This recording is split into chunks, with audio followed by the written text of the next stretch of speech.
Hello students, I hope you are fit and fine. आज हम पहला टॉपिक शुरू करेंगे वेलोसिटी सेलेक्टर। इसमें है कि in the presence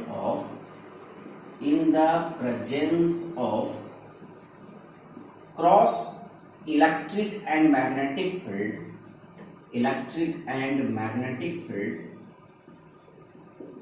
a charged particle moves without any deviation or deflection. This is called velocity selector. Suppose this is x-axis, this is y-axis, and this one is the z-axis. Okay, a charged particle is projected in such a field, and in this field E, electric field is present. In this y-axis, electric field is present. This is the electric field, and as you know, the force due to electric field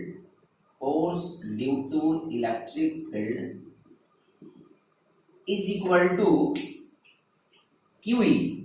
The force due to electric field is QE. And if there is no net force on this charge, then the force due to magnetic field should be in this direction.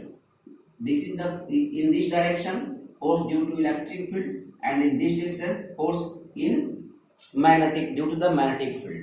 And this should be equal to Q into V cross B. This force and this force having equal and opposite direction, then the net force on charge should be zero. Equal and opposite, equal भी होना चाहिए और opposite भी force लगना चाहिए, तब जाकर के उस पर नेट फोर्स जीरो होगा और कोई इसका डिफ्लेक्शन नहीं होगा।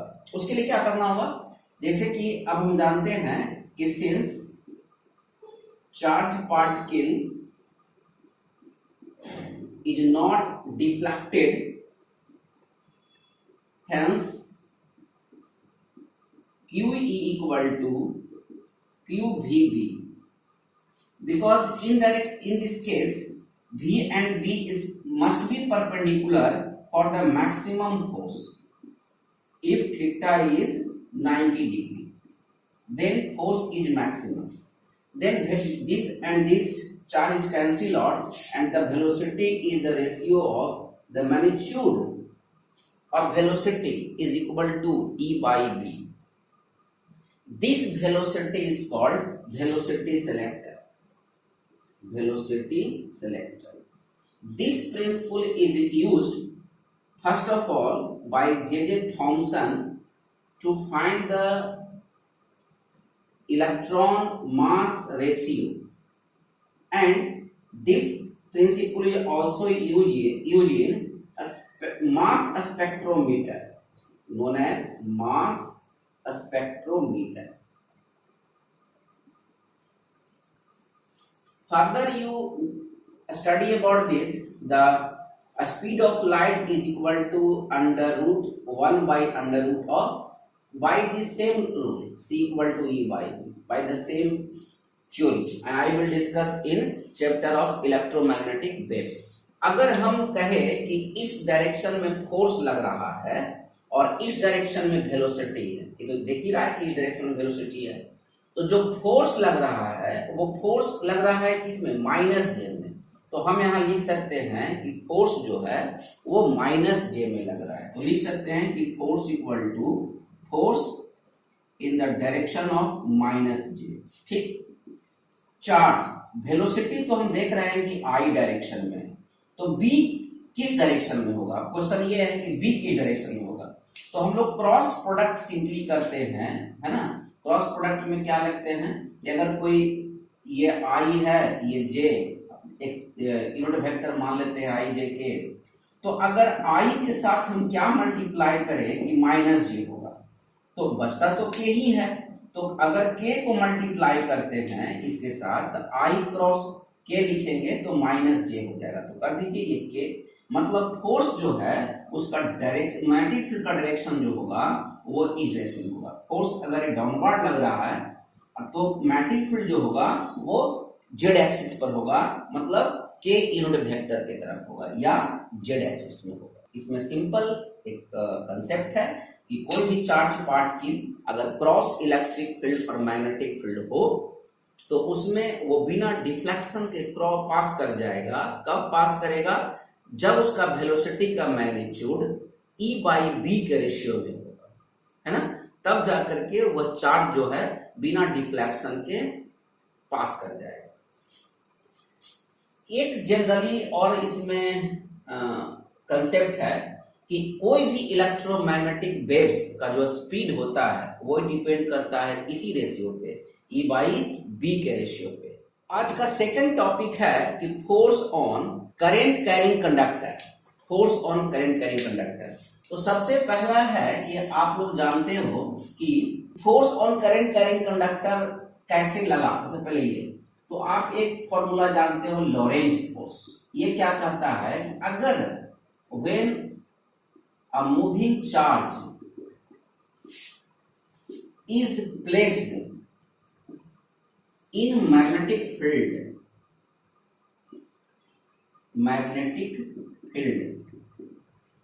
then force experienced by charge particle। ये सिंपल सा लॉ है जो लॉरेंज दिए थे। इसका जो मैग्नीट्यूड होगा F equal to Q V cross B, लेकिन चार्ज को मोशन में रहना होगा यहाँ। अगर चार्ज मोशन में नहीं है तो ये जो है फोर्स नहीं लगेगा।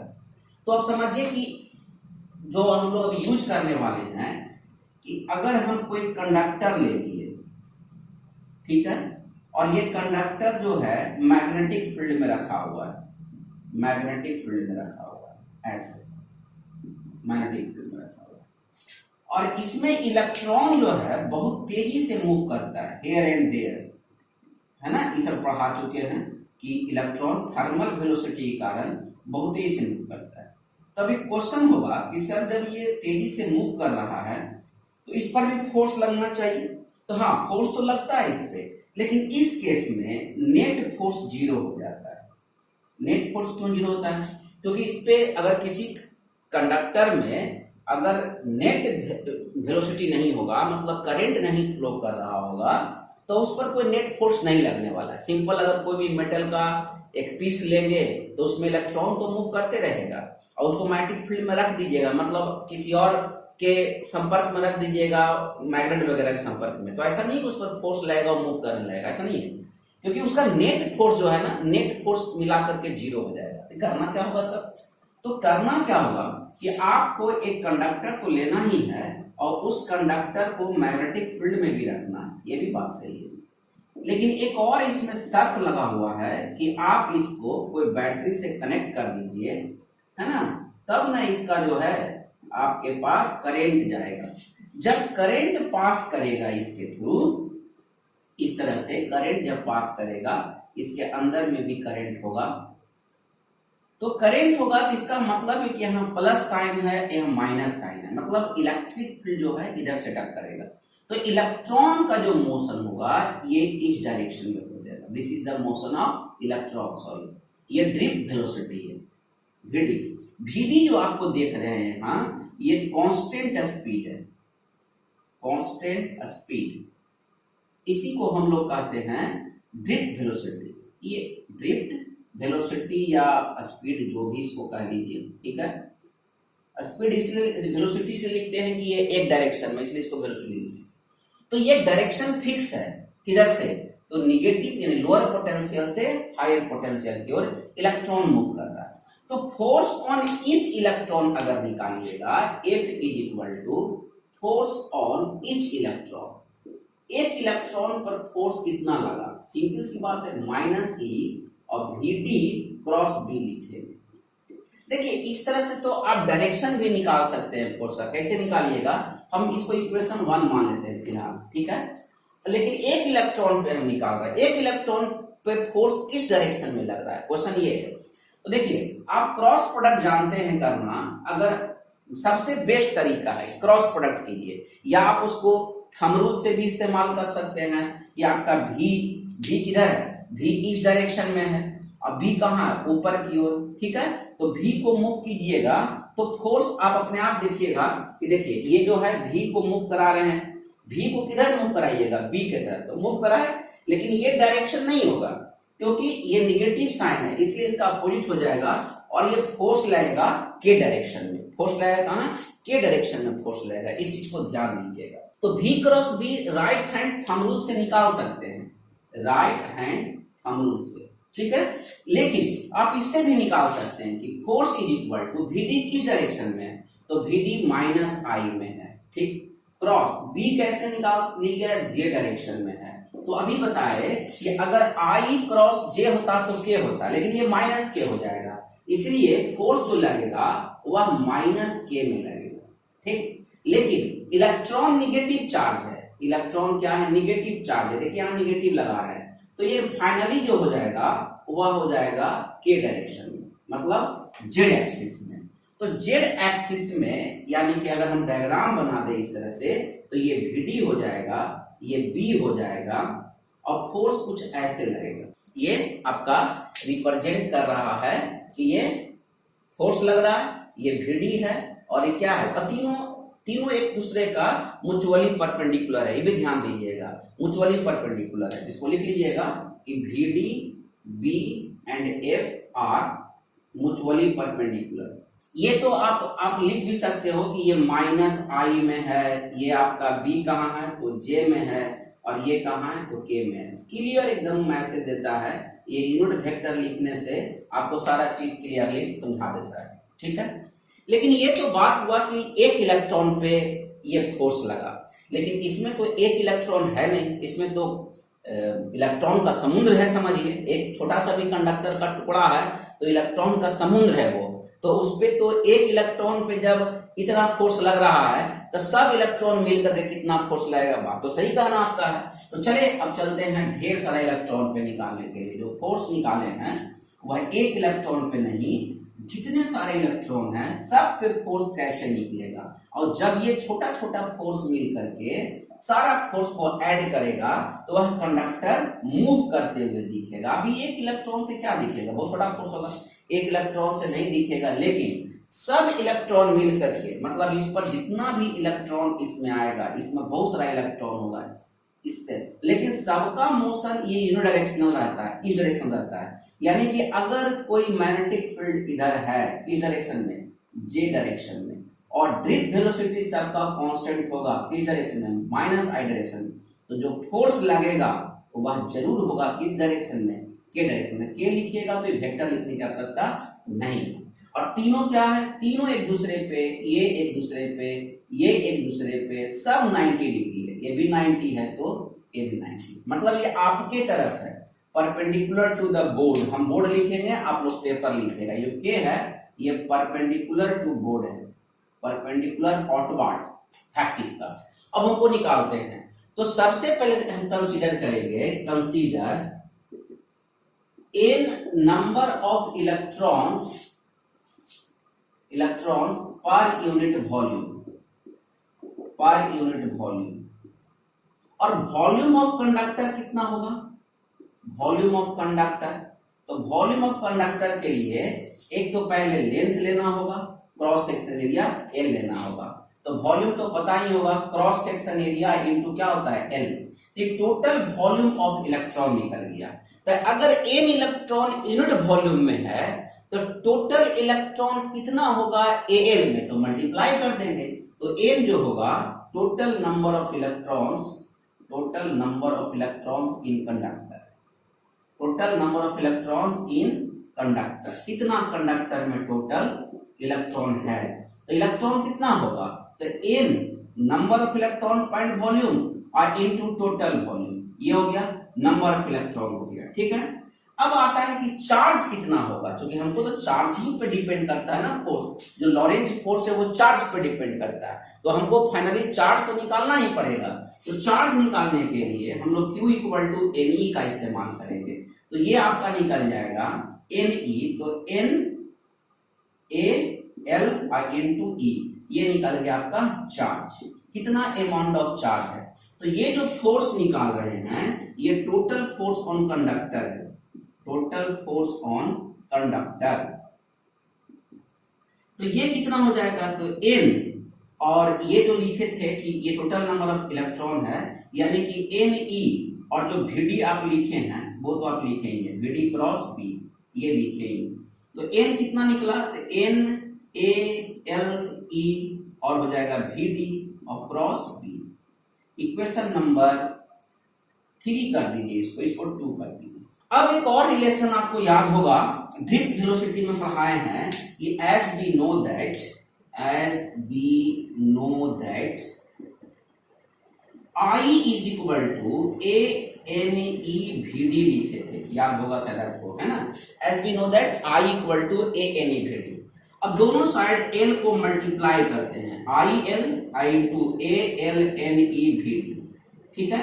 अगर वेक्टर फॉर्म में लिखेंगे, इसको वेक्टर फॉर्म में लिखेंगे, एक स्टेप और बढ़ा देते हैं। अगर इसको वेक्टर फॉर्म में, यहाँ लिख देते हैं वेक्टर फॉर्म, तो वेक्टर फॉर्म में लिखेंगे तो इसको कर देंगे IL vector is equal to minus ALNEVD। क्यों माइनस साइन लगाए, since IL and VD are opposite in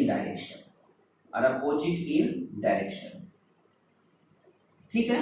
एक और यहाँ आपका छुटा हुआ है कि साइन भी लगाना है ना, निगेटिव इलेक्ट्रॉन ले रहे हैं तो क्या लगाएंगे, माइनस साइन लगाएंगे। टोटल चार्ज इलेक्ट्रॉन का है तो माइनस साइन लगाएंगे। अब समझिए बात को, जो मेन इक्वेशन आपका बन के आ रहा है वो इक्वेशन आ रहा है, यही दो इक्वेशन आ रहा है, इक्वेशन नंबर 4 और इक्वेशन नंबर 3। ये 3 इक्वेशन और इक्वेशन नंबर 4 ये आपका मेन इक्वेशन है। इसे करना क्या है, देखिए, यानी कि फोर्स का जो वैल्यू होगा वो फोर्स का वैल्यू होगा कितना, तो फोर्स का जो वैल्यू होगा from equation 1 and from equation किसे ले, 3 एंड 4 से ले लेते, 3 एंड 4 से। देखिए 3 एंड 4 से क्या इक्वेशन दे रहा है। अब ALNEVD ये क्या है, ये IL के बराबर है विथ माइनस साइन, मतलब ये पूरे टर्म को, हम इस पूरे टर्म को लिख सकते हैं F इज इक्वल टू, लिख सकते हैं IL वेक्टर, और जो पहले से B है वो B वेक्टर। यही शो करता है कि total force on current carrying conductor, total force on current carrying conductor. तो कंसेप्ट क्लियर हो गया, यही तक लाना था। अभी और इसमें है, हम समझा रहे हैं। सबसे पहला इंपॉर्टेंट चीज है कि आखिर में फोर्स क्यों लगा। फोर्स इसलिए लगा कि चार्ज इलेक्ट्रॉन क्या था, मोशन में था। अब मोशन में रहने से केवल फोर्स लगेगा क्या, तो नहीं, मोशन में रहने से केवल फोर्स नहीं लगने वाला। उसके साथ साथ में एक नेट स्पीड होना चाहिए, नेट होना चाहिए, मतलब एक यूनिडायरेक्शनल होना चाहिए, मतलब कहीं ना कहीं से वो एक सर्किट में पूरा होना चाहिए, तभी करंट फ्लो करेगा। और जब करंट फ्लो कर रहा है, यानी कि बेसिक कंसेप्ट यही है कि करंट फ्लो करना चाहिए। जब करंट फ्लो कर रहा है किसी कंडक्टर में और उसको मैग्नेटिक फील्ड में रखते हैं तो उस पर क्या लगता है, फोर्स लगता है। जिस तरह से लोरेंज फोर्स में कहा गया था कि चार्ज को मोशन में रहना चाहिए तभी लोरेंज फोर्स लगेगा, उसी तरह से अगर किसी कंडक्टर में करंट फ्लो कर रहा है तभी जाकर के उसमें फोर्स लगेगा। अब रहा कि किधर लगेगा, क्या डायरेक्शन है उसका, क्या मैग्नीट्यूड है उसका, मैक्सिमम कब होगा और मिनिमम कब होगा। हाँ, जब देखते हैं तो फोर्स जो अभी पढ़े हम लोग वो क्या पढ़े, फोर्स इक्वल टू पढ़े IL क्रॉस B। और देखिए आप लोग को बहुत बार समझाया गया है, क्रॉस प्रोडक्ट आ जाए तो ये क्रॉस प्रोडक्ट को एकदम आंख बंद करके दो मेथड अप्लाई कीजिए, या cross product of unit vector, ये तो जब ना कुछ समझ में आए कि करना ही है, cross product of unit vector एकदम सब जगह से फेल हो जाइए तो ये कीजिए, और नहीं तो आप यहाँ पे इस्तेमाल कर सकते हैं right hand thumb, right hand thumb, ठीक है। इसमें क्या कीजिएगा, अगर कोई करंट कैरिंग कंडक्टर हो, जिस इस तरह से करंट कैरिंग कंडक्टर है मान लिया जाए, और मैग्नेटिक फील्ड इधर हम ले दिए, ठीक, ये मैग्नेटिक फील्ड है जो अभी केस लिए थे, फोर्स किधर लगा रहे हैं। देखिए इसके लिए क्या कीजिए आप, या ये आपका IL एलिमेंट हुआ और ये क्या होगा B एलिमेंट हुआ, तो ये राइट हैंड थंब कैसे लगाइएगा, इस तरह से लगाइएगा, ये आपकी तरफ हो जाएगा, ठीक है। बस ऐसे किधर से मूव करना, IL से B की ओर, curl your 4 fingers in the direction of B, then thumb gives the direction of force. Curl in the direction of IL to B, IL से B की ओर कर्ल करेंगे तो थंब क्या देगा, डायरेक्शन ऑफ फोर्स देगा। एक तो तरीका ये है, ठीक है, मतलब 4 फिंगर्स हमको क्या देगा, 4 फिंगर्स ऑफ राइट हैंड, यहाँ लगा दीजिए curl, curl 4 fingers of right hand in from IL vector to B vector, then thumb gives direction of force, direction of force. ये तो हो गया, ठीक है। और क्या मेथड है, और भी मेथड है, जैसे आपको बहुत बार समझाया गया है Fleming's left hand rule, Fleming's left hand rule. ये लेफ्ट हैंड रूल क्या है, फ्लेमिंग्स लेफ्ट हैंड रूल याद रखिएगा, इंडेक्स फिंगर जो होगा, इंडेक्स फिंगर को हमेशा रखिएगा बी के डायरेक्शन में, चाहे वो राइट हैंड हो चाहे लेफ्ट हैंड हो। राइट हैंड से इंड्यूस, यही पर हम राइट हैंड भी कर देंगे। तो इंडेक्स फिंगर क्या करता है कि कोई ये जो फिंगर है, चाहे राइट का हो चाहे लेफ्ट का हो, ये हमेशा दिखाएगा मैग्नेटिक फील्ड को इंडिकेट करेगा, इंडिकेट्स मैग्नेटिक फील्ड। सेकंड जो है वो है मिडिल फिंगर। तो मिडिल फिंगर आपका जो होगा वो करंट एलिमेंट का लीजिए यहाँ, ये करंट एलिमेंट को इंडिकेट करेगा, या करंट डायरेक्शन में रखिएगा। थर्ड बचा क्या, थंब बचा, तो थंब इंडिकेट करेगा फोर्स को, सीधी सी बात है। अब इसी पे अप्लाई करते हैं। अभी तो हम बताए थे कि इसके अनुसार, क्रॉस प्रोडक्ट के अनुसार जो फोर्स होगा वो कहाँ होगा, के डायरेक्शन में होगा, मतलब कुछ इधर होगा, एफ, ठीक है। अभी भी देखते हैं ये लागू होता है कि नहीं। ये हो गया मैग्नेटिक फील्ड, मैग्नेटिक फील्ड ऊपर है, ठीक है, अपना अपना हाथ निकाल लीजिए और देखिए करके होता है कि नहीं। मैग्नेटिक फील्ड ऐसे, करंट किधर है, इधर है, तो फोर्स कहाँ लग रहा है, आपके तरफ आ गया, ठीक है। तो फोर्स कहाँ लग रहा है, आपके तरफ, तो सेम है। एक और एग्जांपल लेते हैं, ठीक, एक एग्जांपल लेते हैं कि मान लीजिए कि करंट कैरिंग कंडक्टर जो है कुछ ऐसा है, करंट कैरिंग कंडक्टर, और मैग्नेटिक फील्ड कुछ ऐसा रख रहे हैं, देखिए, ठीक है। लेकिन इसमें एक प्रॉब्लम हो सकता है कि अगर सेम डायरेक्शन में हुआ तब क्या होगा। तो सेम डायरेक्शन के लिए बताते हैं क्या करना है। अब ये इनसाइड हो गया, देखिए अंदर की ओर, तो अंदर की ओर लगा दिए फिंगर को, इंडेक्स फिंगर को, और करंट को ऊपर की ओर लगा दिया। थंब कहाँ दे रहा है, इस डायरेक्शन में दे रहा है, यानी कि फोर्स जो तुम्हारा लगेगा यह कंडक्टर इधर मूव करेगा, फोर्स के कारण इसका मोशन इस डायरेक्शन में होगा। देखिए फिर से ये मैग्नेटिक फील्ड लगाए, आप लोग भी हाथ निकाल लीजिए, तो ऐसे लगाए, ऊपर की ओर किए, और ये शो कर रहा है कि ये आपका, लेकिन हाँ ध्यान रहे कि फ्लेमिंग्स लेफ्ट हैंड रूल इस्तेमाल करना है, राइट हैंड रूल नहीं। अगर राइट हैंड ले लीजिएगा, देखिए उसका भी दिखा देते हैं कि फ्लेमिंग्स, इसमें क्या है, इंडेक्स फिंगर वही इंडिकेट करेगा, इंडेक्स फिंगर जो है वो बी वेक्टर दे देगा, और मिडिल फिंगर जो आपका है, मिडिल फिंगर, ये आपको इंड्यूस्ड करंट कहते हैं इसको, इंड्यूस्ड करंट। इंड्यूस्ड करंट क्या होता है, ये अगर किसी भी कॉइल में मैग्नेटिक फील्ड चेंज करता है तो ईएमएफ जनरेट करता है। ये लॉ जो है दिए थे फ्राडे साहब ने, तो वो ये भी एक गेम चेंजर लॉ था, लेकिन अभी नहीं, अभी बाद में डिस्कस करेंगे उसको, पहले यहाँ पे आते हैं। तो इंड्यूस्ड करंट, और थंब क्या देगा, तो थंब को आप मोशन ऑफ कॉइल कहते हैं इसको, तो मोशन से जनरली बोलते हैं, तो मोशन होगा। तो ये अलग स्टोरी है, इसको हम बाद में करेंगे, लेकिन बता दिए कि दोनों अगर साथ रहता है तो कंपेयर करने में अच्छा लगता है। इंड्यूस्ड करंट केवल आ जाएगा तो राइट हैंड, और अगर करंट लीजिएगा तो लेफ्ट हैंड, सीधी सी बात है। एक और कंसेप्ट है इसमें कि मैक्सिमम फोर्स कब लगेगा। तो अभी आप देख रहे थे कि फोर्स में जो क्रॉस प्रोडक्ट है, तो जो फोर्स का मैग्नीट्यूड हम लिखेंगे वह ILB होगा। याद करने के लिए कि बिल तो BIL, ऐसे याद करते हैं, याद रखने के लिए एक टर्म बन जाता है बिल। और बहुत लोग ऐसे भी याद करता है कि हम जैसे बोलते हैं कि I = ANEVD, मेरे मुंह पे तो ये बैठा है, लेकिन कोई कोई लोग इसको ऐसे भी याद रखता है कि VDENA, और इसको पता नहीं बीना बोल देता है। तो आप ऐसे भी याद रख सकते हैं कि मेरे तो याद है कि I = ANEVD, लेकिन कोई लोग इसको बीना पढ़ देता है, तो बीना से भी याद रखता है। तो आप बी रख सकते हैं, बीना में डबल ई होता है लेकिन चलता है, यहाँ पे ध्यान रखिएगा। अब बी आई एल, तो बिल से याद रख लीजिए इसको कि फोर्स कैसा लगा, तो बिल लगा। बिल मतलब जो भी आप समझ लीजिए इसको, मतलब कुछ नहीं होता है, बस एक तरह का टर्म है, टेक्निक है। तो F equal to B I L बिल। अब बिल को कैसे इस्तेमाल करना है, तो अब देखिए अगर हम इसको, बिल कब होगा, जब sine theta theta equal to 90 degree होगा, यानी कि फोर्स का तो वैल्यू जो होना चाहिए एक्चुअल में B I L sine theta होना चाहिए, ठीक है। और जब थीटा का वैल्यू 0 डिग्री हो जाए, मतलब बी वेक्टर का जो डायरेक्शन होगा वो पैरेलल डायरेक्शन होगा करंट एलिमेंट का, तो no force, force equal to 0, force तो होगा ही नहीं। फोर्स क्यों लगेगा, जिस डायरेक्शन में करंट हो और उसी डायरेक्शन में मैग्नेटिक फील्ड ले लीजिएगा तो उस पर कोई फोर्स नहीं लगेगा। तो बी अगर पैरेलल हो किसका, आई एल का, अगर बी पैरेलल हो आई एल का तो फोर्स हो जाएगा 0।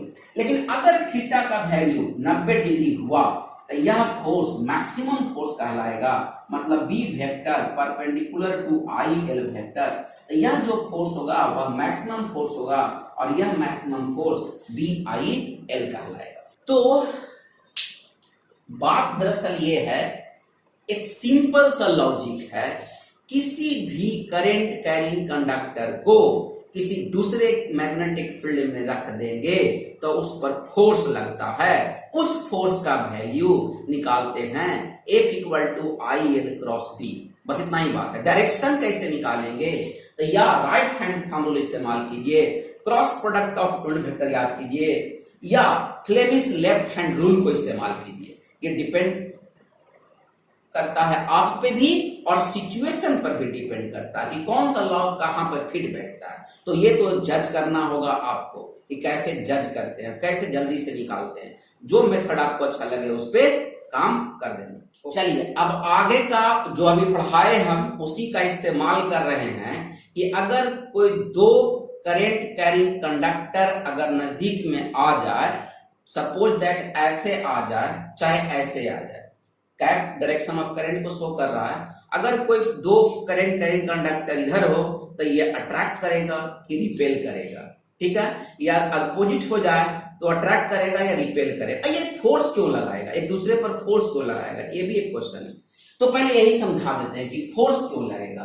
तो फोर्स इसलिए लगेगा कि अगर कोई करंट कैरिंग कंडक्टर आप ले रहे हो, सपोज दैट दिस, ये करंट कैरिंग कंडक्टर है, ठीक। अब ये करंट ले रहे हो तो इसका मतलब है कि ये अपना एक मैग्नेटिक फील्ड, यहां भी देखिए राइट हैंड थंब रूल एक अलग फॉर्म में इस्तेमाल हो रहा है। ये यहां जो राइट हैंड थंब रूल इस्तेमाल करते हैं, थोड़ा गौर कीजिएगा, ये बता देते हैं। राइट हैंड थंब रूल, ये बहुत बार रूल आता है इसलिए समझाना पड़ता है बार बार। ये रूल में क्या है कि कर्ल फोर फिंगर जो होगा, कर्ल फोर फिंगर्स जो है इंडिकेट करेगा मैग्नेटिक फील्ड को, और थंब जो इंडिकेट करेगा वो करंट को। उल्टा हो गया यहाँ, है ना। तो करंट एलिमेंट कह लीजिए या करंट ले लीजिए, जो भी आप कह लो इसको। तो करंट के डायरेक्शन में हम थंब को पुट करेंगे और इसको कर्ल करेंगे। जो कर्ल होगा वो मैग्नेटिक फील्ड लाइंस देता है, ठीक है। तो ये जो हम सर्कल बनाते हैं किसी कंडक्टर, किसी करंट कैरिंग कंडक्टर के अराउंड में, एक्चुअल में ये मैग्नेटिक फील्ड लाइंस है, ये ध्यान रखिएगा, मैग्नेटिक फील्ड लाइंस है, ठीक, ये मैग्नेटिक फील्ड लाइंस है।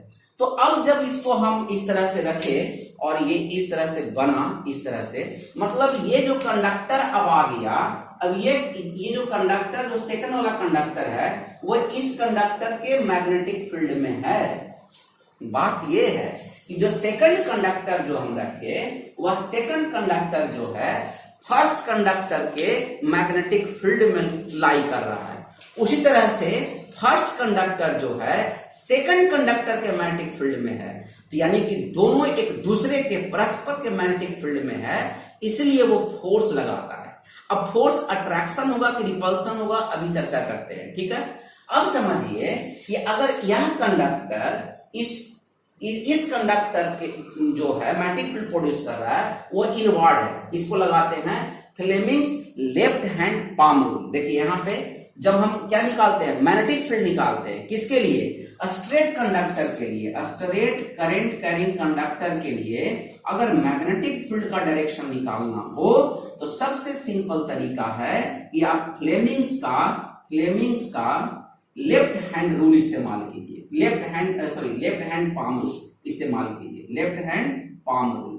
एकदम राम, ये एकदम बहुत अच्छा रूल है, आप इसको एकदम इजीली इस्तेमाल कर सकते हैं। इसमें क्या है कि कोई कंडक्टर ले रहे हो आई, इस पॉइंट पर अगर मैग्नेटिक फील्ड निकालना है तो जस्ट 4 फिंगर को आप करंट डायरेक्शन में रखो और थंब को रखो किधर, जिस डायरेक्ट जहां पे आपको निकालना है, तो जो पाम है वो पाम दे देगा मैग्नेटिक फील्ड का डायरेक्शन। देखिए ऐसे, तो मैग्नेटिक फील्ड कहां हो गया इस केस में, अंदर की ओर। तो अभी क्या बताए कि 4 fingers, put 4 fingers in the direction of current, ठीक है, और थंब जो है टुवर्ड्स पॉइंट, इधर निकालना है आपको, टुवर्ड्स पॉइंट जिधर आपको निकालना है, और पाम जो है वो देगा आपको मैग्नेटिक फील्ड के डायरेक्शन। तो इसके कारण से यहां देखिए मैग्नेटिक फील्ड कहां दे दिया, अंदर की ओर। अब देखिए, अब फ्लेमिंग्स लेफ्ट हैंड रूल इस्तेमाल कीजिए, मैग्नेटिक फील्ड अंदर की ओर, करंट ऊपर, तो फोर्स कहां लगाएगा, तो फोर्स लगाएगा कंडक्टर 1 की तरफ, इधर फोर्स लगा दिया। यह फोर्स किस पर लगा, 2 पर। अगर x1 लिख रहे हैं, y1 लिख रहे हैं, x2 लिख रहे हैं, y2 कंडक्टर का नाम दे दिया और कुछ नहीं, तो ये फोर्स इधर लग रहा है। अब क्वेश्चन आया कि इसके कारण भी तो इस पर मैग्नेटिक फील्ड लगेगा, हाँ लगेगा, तो इसका हम ब्लैक से बना देते हैं। तो इसके कारण से जो मैग्नेटिक फील्ड यहाँ इस कंडक्टर के भी चारों तरफ क्या होगा, मैग्नेटिक फील्ड बनेगा, और इस पर जो बनेगा उसको हम डॉट से दिखा रहे हैं, ये बाहर की ओर। तो मैग्नेटिक फील्ड लग रहा है आपके तरफ, करंट है ऊपर की ओर, तो फोर्स कहां लग रहा है, इधर। यहां भी फ्लेमिंग्स लेफ्ट हैंड लगा रहे हैं, तो यह जो फोर्स लगेगा इस डायरेक्शन में लगेगा। अब निकालना है कि F1 का वैल्यू क्या होगा और F2 का वैल्यू क्या होगा। और दूसरी बात, ये x1/1 और x2/2 ये बहुत लंबा है, इन्फिनाइट, लॉन्ग इन्फिनाइट समझिए इसको हम कंसीडर कर रहे हैं, और दोनों के बीच का डिस्टेंस जो है r ले रहे हैं, ठीक है। तो अब एक पहला चीज है कि ये V1 जो लिखिएगा, magnetic field due to, magnetic field due to current carrying conductor x1/1, ठीक है। तो आप लोग पढ़े हैं कि जब भी अभी जो क्लास जो भी चला था उस पर फोर्स जो निकाले थे हम लोग, चाहे पहले V1 ही लिख दीजिए कि μ0/4 पाई और 2I1/r लिखते हैं, और जो फोर्स लग रहा है किस पर, F2 जो फोर्स लग रहा है, ये force on current carrying conductor x2/2, यह फोर्स जो है I2L क्रॉस V1 होगा। तो चूंकि थीटा 90 डिग्री है तो I2L इंटू V1 लेंगे, क्योंकि थीटा क्या है, 90 डिग्री है, और थीटा किसके किसके बीच का एंगल है, तो IL एंड B के बीच का एंगल है, इसलिए थीटा इक्वल टू 90 डिग्री ले रहे हैं। तो इस केस में I2 जो लिए, ये I2 इंटू L V1, तो I2L तो लिखेंगे ही लिखेंगे, V1 का वैल्यू यहां से ले लेते हैं, तो μ0/4 पाई और 2I1/r, यानी कि रीअरेंजमेंट के बाद μ0/4 पाई और 2I1I2/r। देखिए इक्वेशन नंबर 1। अब सेकंड जो है V2 क्या है, तो V2 जो है मैग्नेटिक फील्ड है due to, magnetic field due to current carrying conductor x2/2 ये है, यानी कि इसके कारण जो मैग्नेटिक फील्ड निकलेगा μ0/4 पाई और 2I2 होगा, क्योंकि 2 ले रहे हैं, यहाँ पे I1 था तो यहाँ I2 है, अब r लेंगे, ये जो है। अब एक क्वेश्चन और बनता है यहाँ कि F1 आप लोग का F2 निकल गया है, F1 निकालना है कि F1 क्या होगा। तो F1 निकालने के लिए आप क्या कीजिएगा, ये वही जो प्रिंसिपल अप्लाई कर रहे हैं, इसमें करंट कितना फ्लो कर रहा है, यहाँ I1 माने हैं तो इस केस में I2 माने हैं, तो I1 क्या लिए, तो F1 जो होगा वह IL क्रॉस, ये वेक्टर में लिखिएगा तो, और ये हो जाएगा V2, और अगर मैग्नीट्यूड निकालिएगा तो I1L क्रॉस V2 केवल लिखेंगे, क्योंकि थीटा जो है वो क्या होगा, 90 डिग्री होगा। तो I1 V2 कितना निकाले थे, तो V2 निकाले हैं μ0/4 पाई और 2I2, इस केस में I1 यहाँ है I1I2 अब/r, ठीक है, और ये L तो यहाँ भी होगा ठीक है, अभी तो कुछ उसका किए नहीं है। तो जो एल हम लोग लिए थे, कहाँ गया एल, ये एल है। तो एल जो है आपका यहाँ रह सकता है, कोई ऐसा नहीं है। एल से क्या अंतर लाते हैं, F1 बाई एल जो निकालिएगा आप, इसको बोलते हैं फोर्स पर यूनिट लेंथ लेते हैं। इसको बोलिएगा फोर्स पर यूनिट लेंथ। मतलब कि ये जो लंबाई होगा, ये कोई कंडक्टर ले रहे हैं, वो प्रत्येक मीटर में 1 मीटर पर कितना फोर्स लगाएगा। पर मीटर मतलब अगर इसका लेंथ अगर 1 मीटर ले लेते हैं, तो 1 मीटर फोर्स पर जो 1 मीटर लेंथ पर जो फोर्स लगेगा, वह फोर्स का वैल्यू ये है, कौन, mu naught by 4 pi 2I1 by I2 2I1 I2 by R। लेकिन अगर 10 मीटर हो गया तो 10 से मल्टीप्लाई कर दीजिए, 20 मीटर होगा तो 20 से मल्टीप्लाई कर दीजिए। मतलब फोर्स जो निकल रहा है वो पर मीटर निकल रहा है, ये आपको ध्यान देना होगा, ठीक है। इस तरह से आप जो है, एक आपको याद होगा, ये तो आपका फॉर्मूला हो गया। और अच्छा हाँ, दोनों का अपोजिट भी हम लोग प्रूफ कर दिए। F2 बाई, यहाँ F2 है और F2 बाई एल का भी वैल्यू यही होगा। F2 बाई एल का वैल्यू भी क्या लिखिएगा, म्यू नॉट बाई 4 पाई और 2I1 I2 बाई R। इस डेरिवेशन से एक SI यूनिट जो है, जिसको हम लोग एम्पियर कहते हैं, SI unit of current, SI unit of current को क्या कहते हैं, एम्पियर कहते हैं। तो एम्पियर को भी यहां से डिफाइन कर सकते हैं। कैसे कर सकते हैं, देखिए, ये फोर्स पर यूनिट लेंथ है, ठीक है, और ये है 2I1 I2, यानी कि I1 I2 को अगर 1 एम्पियर करंट करना है तो R को भी 1 ले लीजिए, ठीक है। तो फोर्स पर यूनिट लेंथ जो होगा, हम F1 F2 को F का है, तो फोर्स पर लेंथ जो होगा वह 10 टू द पावर -7 लिखा हुआ है, और 2 तो पहले से है, और 1 1 1 होगा, ये भी 1 होगा। यानी कि अगर फोर्स पर यूनिट लेंथ, देखिए, force per unit length 2 into 10 to the power -7 newton per meter हो जाता है, तो वैसे करंट को 1 एम्पियर करंट कहते हैं। 1 ampere current is those current which flowing in a parallel current carrying conductor if 2 into 10 to the power -7 Newton per meter force applied in free space and distance between two current carrying conductor is 1 meter। इसको connect कर दीजिए, definition बन जाएगा 1 ampere का। तो 1 ampere current का मतलब हुआ कि कोई भी दो पैरेलल करंट कैरिंग कंडक्टर को आप लीजिए, वो दो पैरेलल करंट कैरिंग कंडक्टर को लेने के बाद उन दोनों के बीच का डिस्टेंस 1 मीटर रखिए, तो जो फोर्स उस पर अप्लाई होगा उसका होना चाहिए 2 into 10 to the power -7 newton per meter का अगर फोर्स लग रहा हो, तो उस करंट के वैल्यू को 1 एम्पियर करंट कहिएगा। इस डिफिनीशंस को लिख दिए हैं, इसको आप याद कर लेंगे तो ठीक रहेगा। लेकिन ज्यादा इंपॉर्टेंट जो है, ये आपका 2 into 10 to the power -7 newton per meter अगर फोर्स लगता हो, तो जो करंट प्रोड्यूस होगा वह करंट क्या कहलाएगा, 1 एम्पियर कहलाएगा। बाकी टर्म एंड कंडीशन है वो देख लीजिए। एक सेकंड केस भी है इसका, कि अगर किसी करंट कैरिंग कंडक्टर को, अगर हम यहाँ I2 और I1 ले रहे हैं, ये X1 और Y1 ले रहे हैं, और ये X2 और Y2 ले रहे हैं, तो इस केस में जो है आपका कितना फोर्स लगेगा या कैसा लगेगा, डेरिवेशन आप करेंगे, ठीक है। लेकिन हम केवल एक हिंट कर देते हैं कि फोर्स किधर लगेगा। ऐसे आप भी पॉज कर लीजिए, पहले निकाल लीजिए, उसके बाद आप ड्राफ्ट कीजिएगा, या सही हुआ कि नहीं हुआ ये आप जज कर लीजिएगा।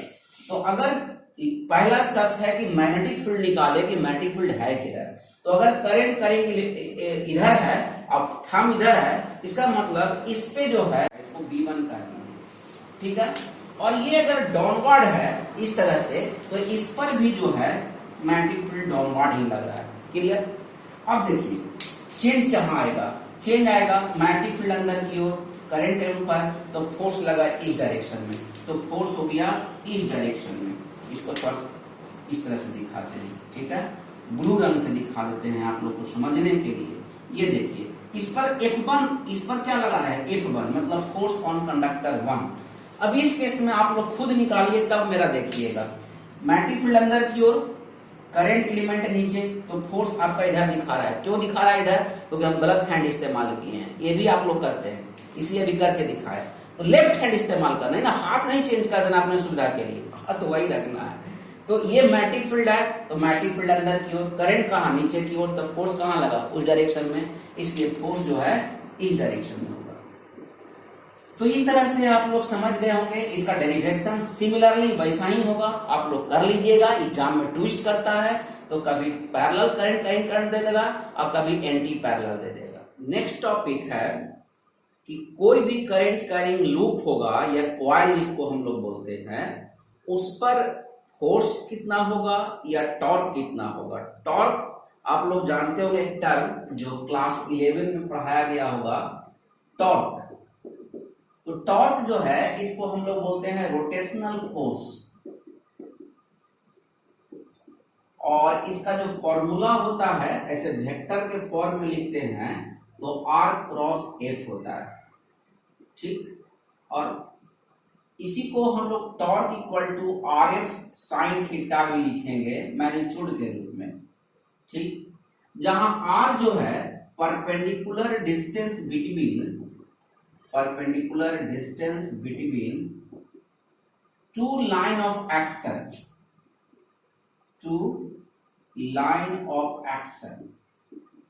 ठीक। लाइन ऑफ एक्शन कहने का मतलब कि अगर कोई इस तरह का कोई रॉड पे दो फोर्स लग रहा हो, इस तरह का, मान लीजिए कि एफ है, तो ये दोनों के बीच का जो परपेंडिकुलर डिस्टेंस होगा, ये distance, this distance is called, यही आर है, इसको आप आर लिखिएगा। दो फोर्स के बीच का परपेंडिकुलर डिस्टेंस, और दोनों में से कोई फोर्स लीजिएगा। मतलब ये होता है कि perpendicular distance into either force, दोनों में से कोई फोर्स ले लीजिएगा, ठीक है। और लेने के बाद जो आपका वैल्यू होगा वो निकलेगा RF साइन थीटा को। तो हम लोग उसको देखेंगे कैसे टॉर्क लगता है, ठीक है।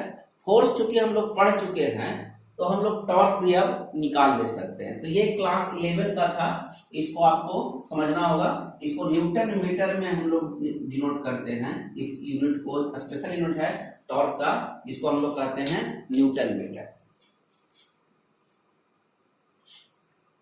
डायरेक्शन क्रॉस प्रोडक्ट पे ही चलेगा, कोई खास है नहीं। चलिए, तो अब हम क्या करते हैं, एक मैग्नेटिक फील्ड सेटअप के लिए एक नॉर्थ पोल लेंगे, एक साउथ पोल लेंगे, और इसका मैग्नेटिक फील्ड आपका इधर होगा, आपको तो पता है ये मैग्नेटिक फील्ड का डायरेक्शन होगा। इसमें आप एक कॉइल को रख दीजिए। कॉइल कुछ ऐसा है, इस तरह से हम रख रहे हैं इस कॉइल को, थोड़ा एंगल पे रख रहे हैं, ठीक है। जानबूझ करके एंगल दे रहे हैं, कुछ एंगल पे रखते हैं इस लूप को।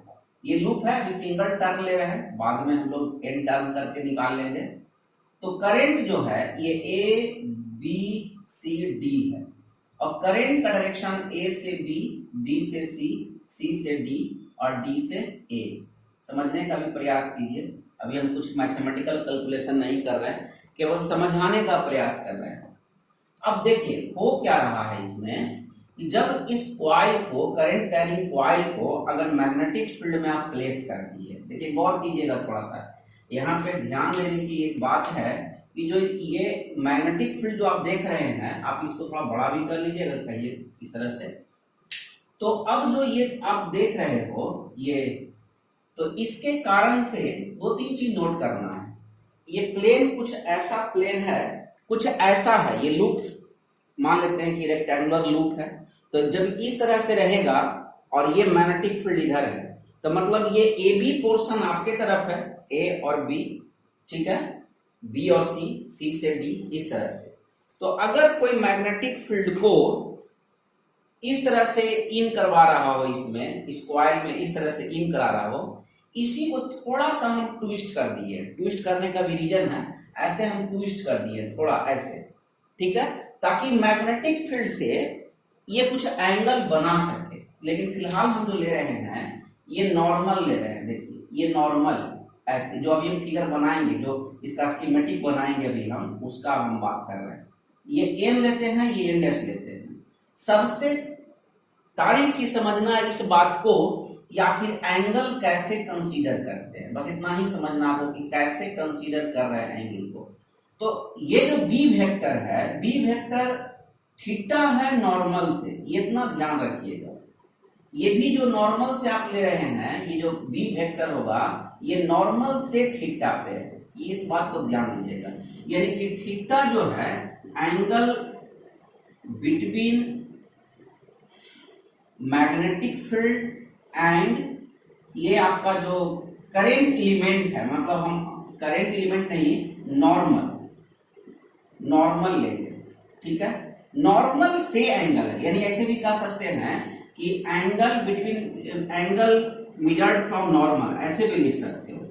ये एंगल या theta is the angle from normal to magnetic field, from normal to magnetic field, ये कह सकते हो। मैग्नेटिक फील्ड ये कह सकते हो, ठीक है। जो दोनों में से आपको अच्छा लगे वो ले लीजिएगा, ये पहले समझना था। तो ये कहना क्या चाह रहा है कि फोर्स कैसे लगेगा इस पे, तो समझिए आप लोग। लेफ्ट हैंड रूल अभी हम बहुत पढ़ाए, इसको अभी यूज करने का समय है, यूज करते हैं। मैग्नेटिक फील्ड इधर है, करंट इधर, तो फोर्स कहां लग रहा है? आपके तरफ। देखिए मैग्नेटिक फील्ड हम इसका परपेंडिकुलर ले रहे हैं ऐसे, ठीक है, आपको दिख रहा होगा ऐसे, और करंट इसके नीचे क्यों जा रहा है ऐसे, तब फोर्स कहां लग रहा है? इधर। लेकिन इधर इसलिए एंगल पर किए हैं कि ये भी फोर्स भी थोड़ा एंगल पर ट्विस्ट कर जाए ताकि इसको रोटेशन करने में बने। तो इस पर जो फोर्स लग रहा है इस पॉइंट पे, ये फोर्स मान लीजिए F3 मान ले रहे हैं ऐसे, और इस पर जो फोर्स लग रहा है ये ऐसे लग रहा है F4, इसके अपोजिट में। कैसे? देखिए अब ये पोर्शन ऐसे है, तो इस केस में मैग्नेटिक फील्ड जो है, मैग्नेटिक फील्ड इधर है, करंट कहाँ ऊपर की ओर, तो फोर्स क्या होगा? इधर डायरेक्शन में होगा, ठीक है। लेकिन ये थोड़ा एंगल पे है, इसलिए सेम लाइन ऑफ एक्शन नहीं होगा। लेकिन इस केस में जब यहाँ पे हम इसको देख रहे हैं, इस पॉइंट पे आप देखिएगा, तो जो फोर्स हम निकालना चाह रहे हैं इस पॉइंट पे अब हम देख रहे हैं, ये जो फोर्स निकालिएगा कैसे निकलेगा? देखिए ये आपका कॉइल है, ये ए बी पोर्शन है और ये डी ए है, यहाँ डी है यहाँ ए है, समझिए इस बात को। यहाँ डी है, ध्यान से, ये ए है, तो डी से ए की ओर करंट जा रहा है, तो करंट को रखे डी से, ठीक है, current in the direction of current. देखिए ये आपका सॉरी ए है, ये आपके बाहर की ओर ए है और ये डी है, तो करंट जा रहा है डी से ए जा रहा है, करंट डी से, देखिए ऊपर की ओर। तो कहाँ गया करंट? फोर्स कहाँ गया? ऊपर की ओर गया। तो फोर्स जो लिखिएगा यार, ये फोर्स आप यहाँ लिखिएगा इस जगह पे, इसको F1 करते हैं, और उसी तरह से फोर्स नीचे आएगा, इसको F2 करते हैं। ये चार फोर्स समझना था, F1 F2 F3 F4। इसी को थोड़ा स्कीमेटिक हम बनाते हैं अलग करके, थोड़ा देखिएगा इसको, थोड़ा हम केवल फोर्स दिखाएंगे और कुछ नहीं दिखाएंगे। ये आपका मैग्नेटिक फील्ड है, नो डाउट, इस तरह से मैग्नेटिक फील्ड है। ये लाइन भी मैग्नेटिक फील्ड ही कहलाएगा। एक बीच में ही केवल लेते हैं, 3 लाइन ही लेते हैं थोड़ा क्लीन फोटो के लिए, ठीक है। अब देखिए ये तो आप जानते हैं कि ये ABCD आपका कॉइल है, ABCD। अभी हम बता दिए आपको कि AB आपके तरफ है, AB जो है टुवर्ड्स U, ठीक है, DC अंदर की ओर है, AB याद रखिएगा टुवर्ड्स U, हाँ चलो ठीक है, U भी कह सकते हैं, कोई दिक्कत नहीं, टुवर्ड्स U। और करंट नीचे की ओर आ रहा है, इसमें इधर करंट, इसमें इधर है, इसमें करंट इधर है, इसमें करंट इधर है, ठीक। अब देखिए इसको समझने का प्रयास किए थोड़ा। नॉर्मल मतलब जो लूप है उसका परपेंडिकुलर ले रहे हैं, और थीटा ये है मैग्नेटिक फील्ड से नॉर्मल का डायरेक्शन, ये भी थीटा है मैग्नेटिक फील्ड से लेके नॉर्मल और मैग्नेटिक फील्ड के बीच का एंगल को हम लोग क्या कहेंगे? थीटा कहेंगे। अब समझिए इस चीज को कि आखिर में जब ए बी आपके तरफ है तो मैग्नेटिक फील्ड इधर, ठीक है, मैग्नेटिक फील्ड इधर और करंट नीचे की ओर, तो फोर्स लगेगा। तो फोर्स हम दिखा रहे हैं इसमें, इधर दिखा रहे हैं जो F3 लिखे हैं, और इस पे फोर्स F4 लिखे हैं। ऊपर वाले में आइएगा तो DA मतलब करंट आपके तरफ, मैग्नेटिक फील्ड इधर, तो फोर्स कहाँ लग रहा है? ऊपर की ओर फोर्स लग रहा है F1, ठीक है, F1 ऊपर की ओर लग रहा है।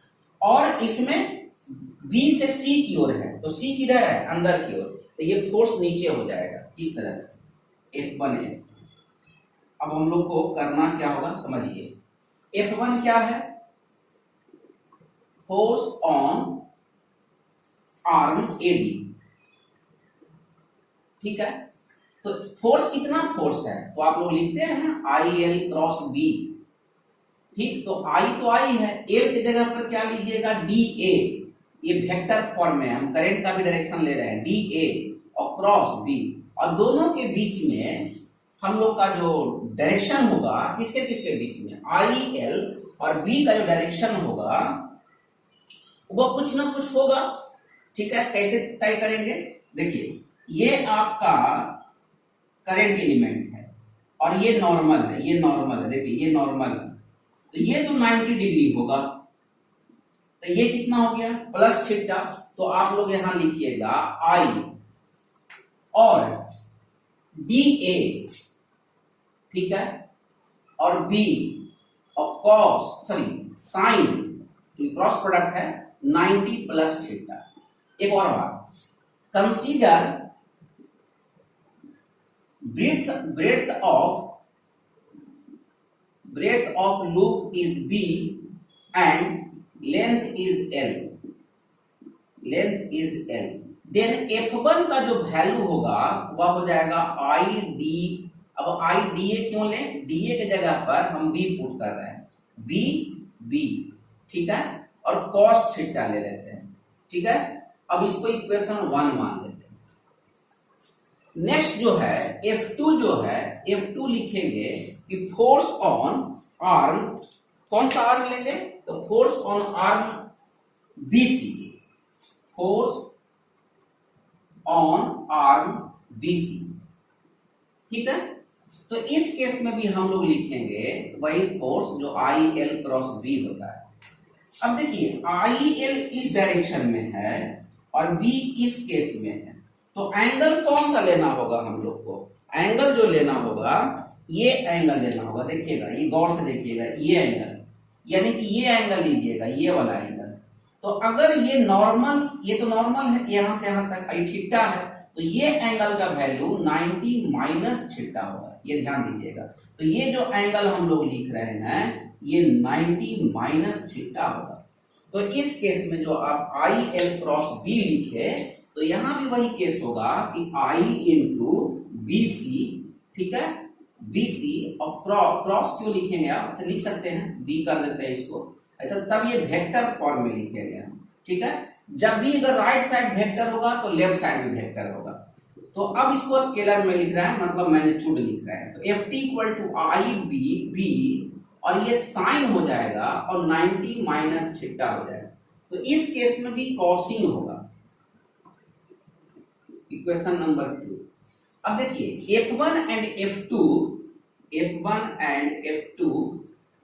having equal magnitude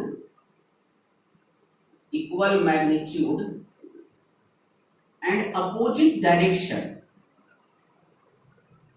magnitude and opposite in direction and lie on same line of action। Same line कहने का मतलब क्या है कि जो हर सेक्शन पर जो फोर्स लगेगा उसी लाइन में नीचे की ओर भी एक फोर्स लगेगा।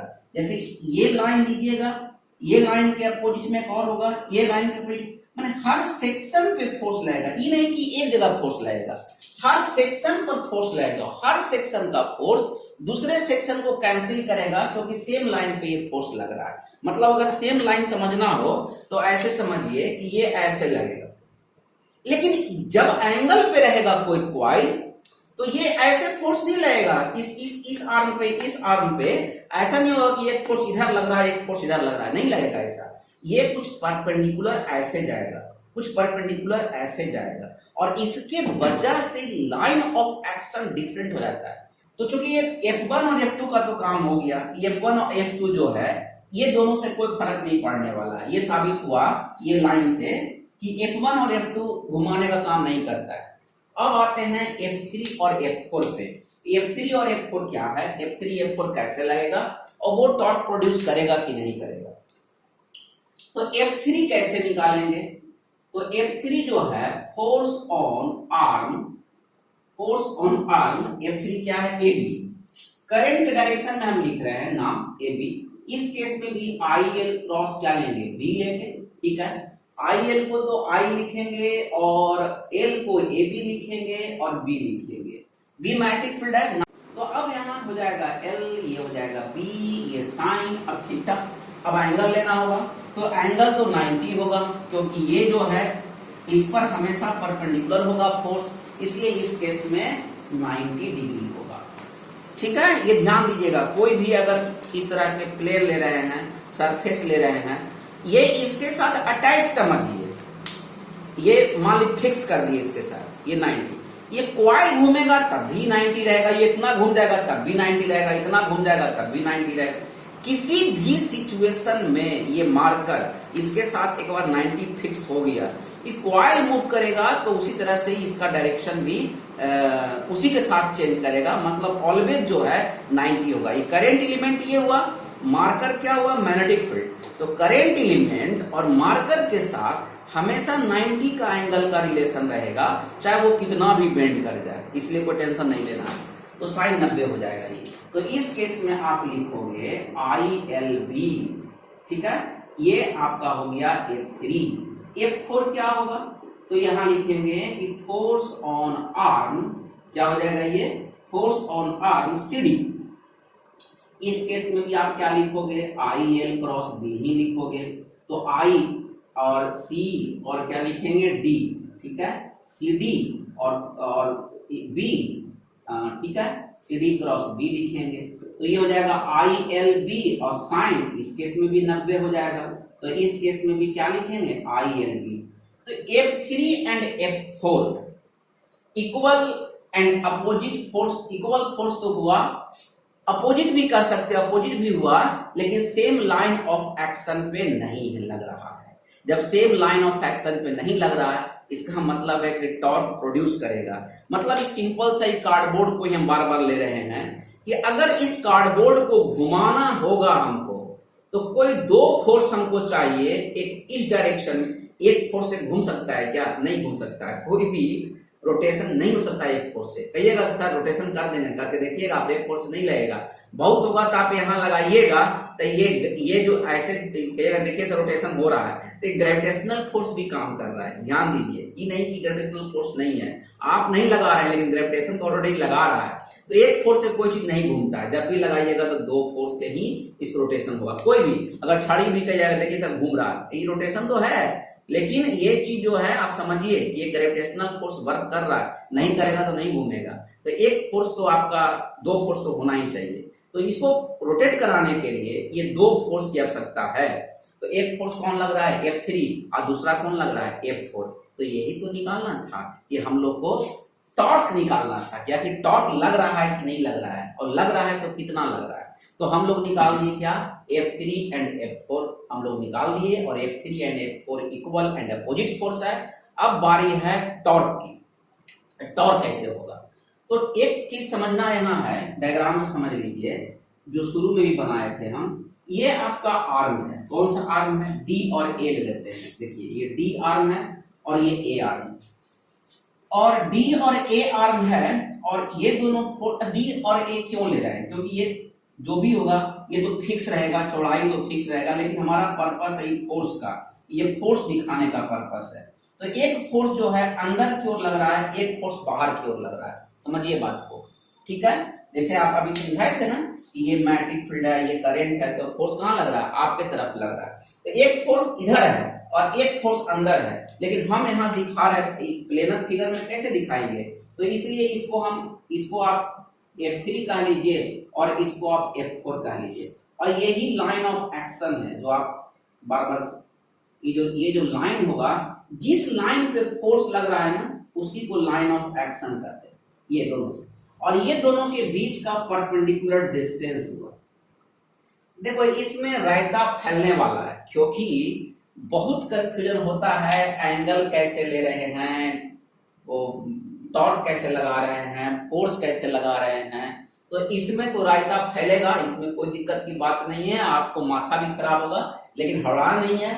स्टेप बाय स्टेप समझिएगा तो आपको प्रॉब्लम नहीं होगा। जैसे कि एक स्टेप और समझा रहे हैं, क्या यहाँ पे स्टेप है कि पहले तो कि लाइन ऑफ एक्शन क्या हुआ, जो फोर्स लग रहा है, एक्चुअली फोर्स ऐसे नहीं लग रहा है, ये फोर्स एक बाहर की ओर है एक अंदर की ओर है और तब ये रोटेशन लगेगा। लेकिन अभी प्लेन बॉडी पे दिखा रहे हैं तो मान लीजिए कि एक फोर्स इधर लग रहा है एक फोर्स उधर लग रहा है, लेकिन एक्चुअल सीन ये है, एक्चुअल सीन है कि अगर दो फोर्स कोई लग रहा है तो एक फोर्स अगर इस डायरेक्शन में है तो दूसरा फोर्स इस डायरेक्शन में ऐसे, और ये दोनों के बीच का डिस्टेंस ये वाला जो हम डीए ले रहे हैं, ये डिस्टेंस ले रहे हैं ऑलवेज। अगर डीए अपना भी ले सकते हैं लेकिन ये डिस्टेंस तो आपको लेना पड़ेगा, ये डिस्टेंस ये बीच का।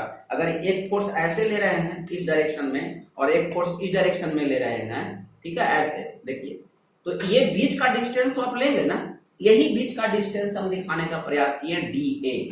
और जो के है, ये जो कट कर रहा है के, ये के को समझना होगा के क्या है। और ये जो आप देख रहे हैं एक मैग्नेटिक फील्ड का डायरेक्शन भी देख रहे हैं, देखिए ये मैग्नेटिक फील्ड है और एक नॉर्मल भी तो बनाए थे, ये नॉर्मल, तो थीटा एक्चुअल में ये है और ये अल्फा कहते हैं इसको, ये एंगल को, मतलब कौन एंगल को, करेंट एलिमेंट से वो एंगल अल्फा बना रहा है, लेकिन नॉर्मल से वो थीटा है, इसको ध्यान रखिएगा, ठीक है। अगर ये थीटा है, सपोज दैट, है ना, मान रहे हैं कि थीटा है, तो ये लाइन पैरेलल, ये लाइन पैरेलल, और ये आप मान सकते हो कि ये जो लाइन है ये ट्रांसवर्स लाइन है, आप मान सकते हो, मानने में क्या है, ठीक है भी। चलिए, तो हमको स्पेस चाहिए, ठीक है, यहां से शुरू करते हैं कि थीटा ये हुआ तो ये एंगल भी थीटा होगा। अब ये एंगल थीटा कैसे होगा, तो देखिए ये तो 90 माइनस थीटा हो गया, क्योंकि ये नॉर्मल है, ये नॉर्मल है, ये थीटा है तो ये 90 माइनस थीटा होगा, ये 90 माइनस थीटा होगा तो ये भी 90 माइनस थीटा होगा। अगर ये 90 माइनस थीटा है, ये 90 थीटा हो जाएगा, simple way.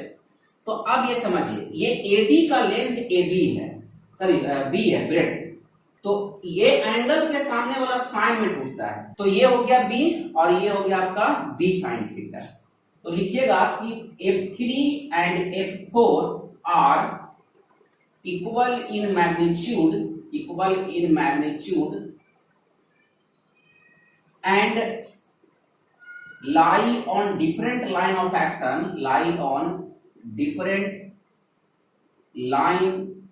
action, hence torque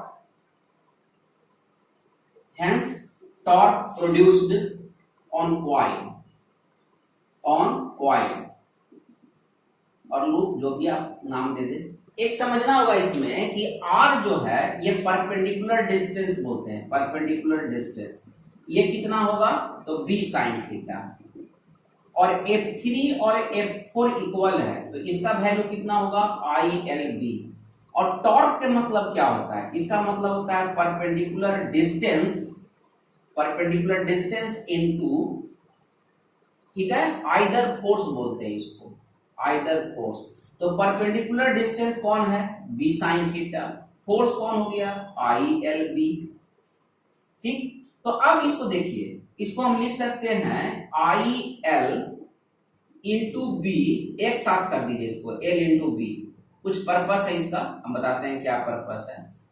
एक अभी हम लोग नहीं पढ़े हैं उसको, लेंथ इंटू ब्रेड्थ एरिया, और क्या नहीं पढ़े हैं, देखिए ये जो मल्टीप्लीकेशन होता है I इंटू ए का, इसको हम लोग बोलते हैं मैग्नेटिक मोमेंट, ये हम लोग बाद में पढ़ेंगे, लेकिन अभी समझ लीजिए जैसे आप डायपोल मोमेंट पढ़े हैं वैसा ही यहाँ पे है मैग्नेटिक डायपोल मोमेंट या मैग्नेटिक मोमेंट।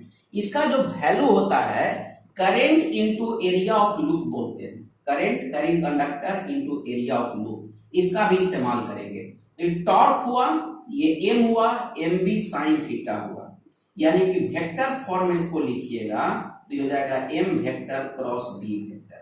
अब समझिए कि आपका ये 5 नंबर का क्वेश्चन रेडी है, ये इतना इंपॉर्टेंट है कि ये 5 मार्क्स का क्वेश्चन है, और ये पूरा डेरिवेशन कहां तक, क्वेश्चन कैसे पूछ सकता है, या सीधे पूछेगा कि टॉर्क निकालिए, नहीं तो पूछेगा कि proof that tau is equal to m cross b।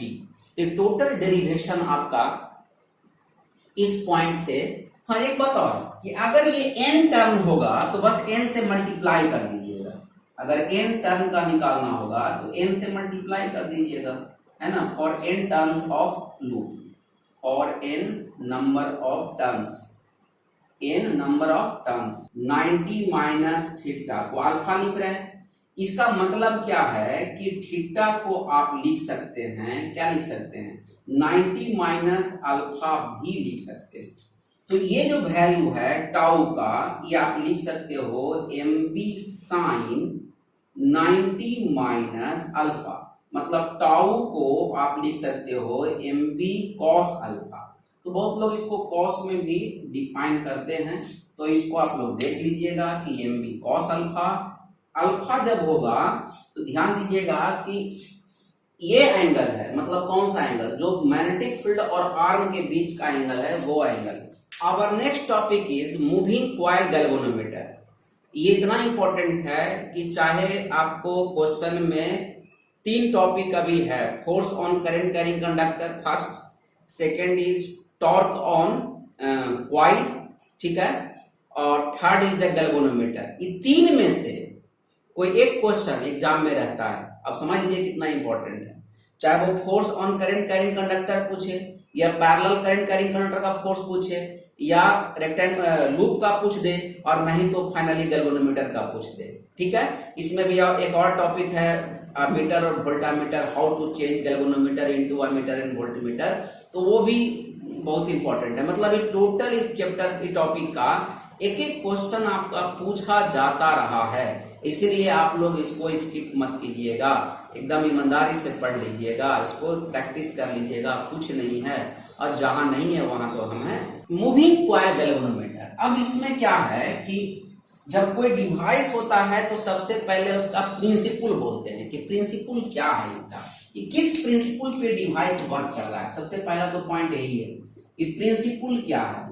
तो सीधा जो भी पढ़े, क्या पढ़े कि any current carrying loop is placed in magnetic field then torque experienced, कहानी खत्म।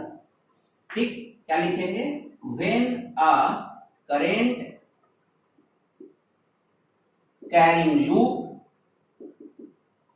placed in magnetic field and torque experience, then torque experience। एक लाइन का है, कुछ नहीं है।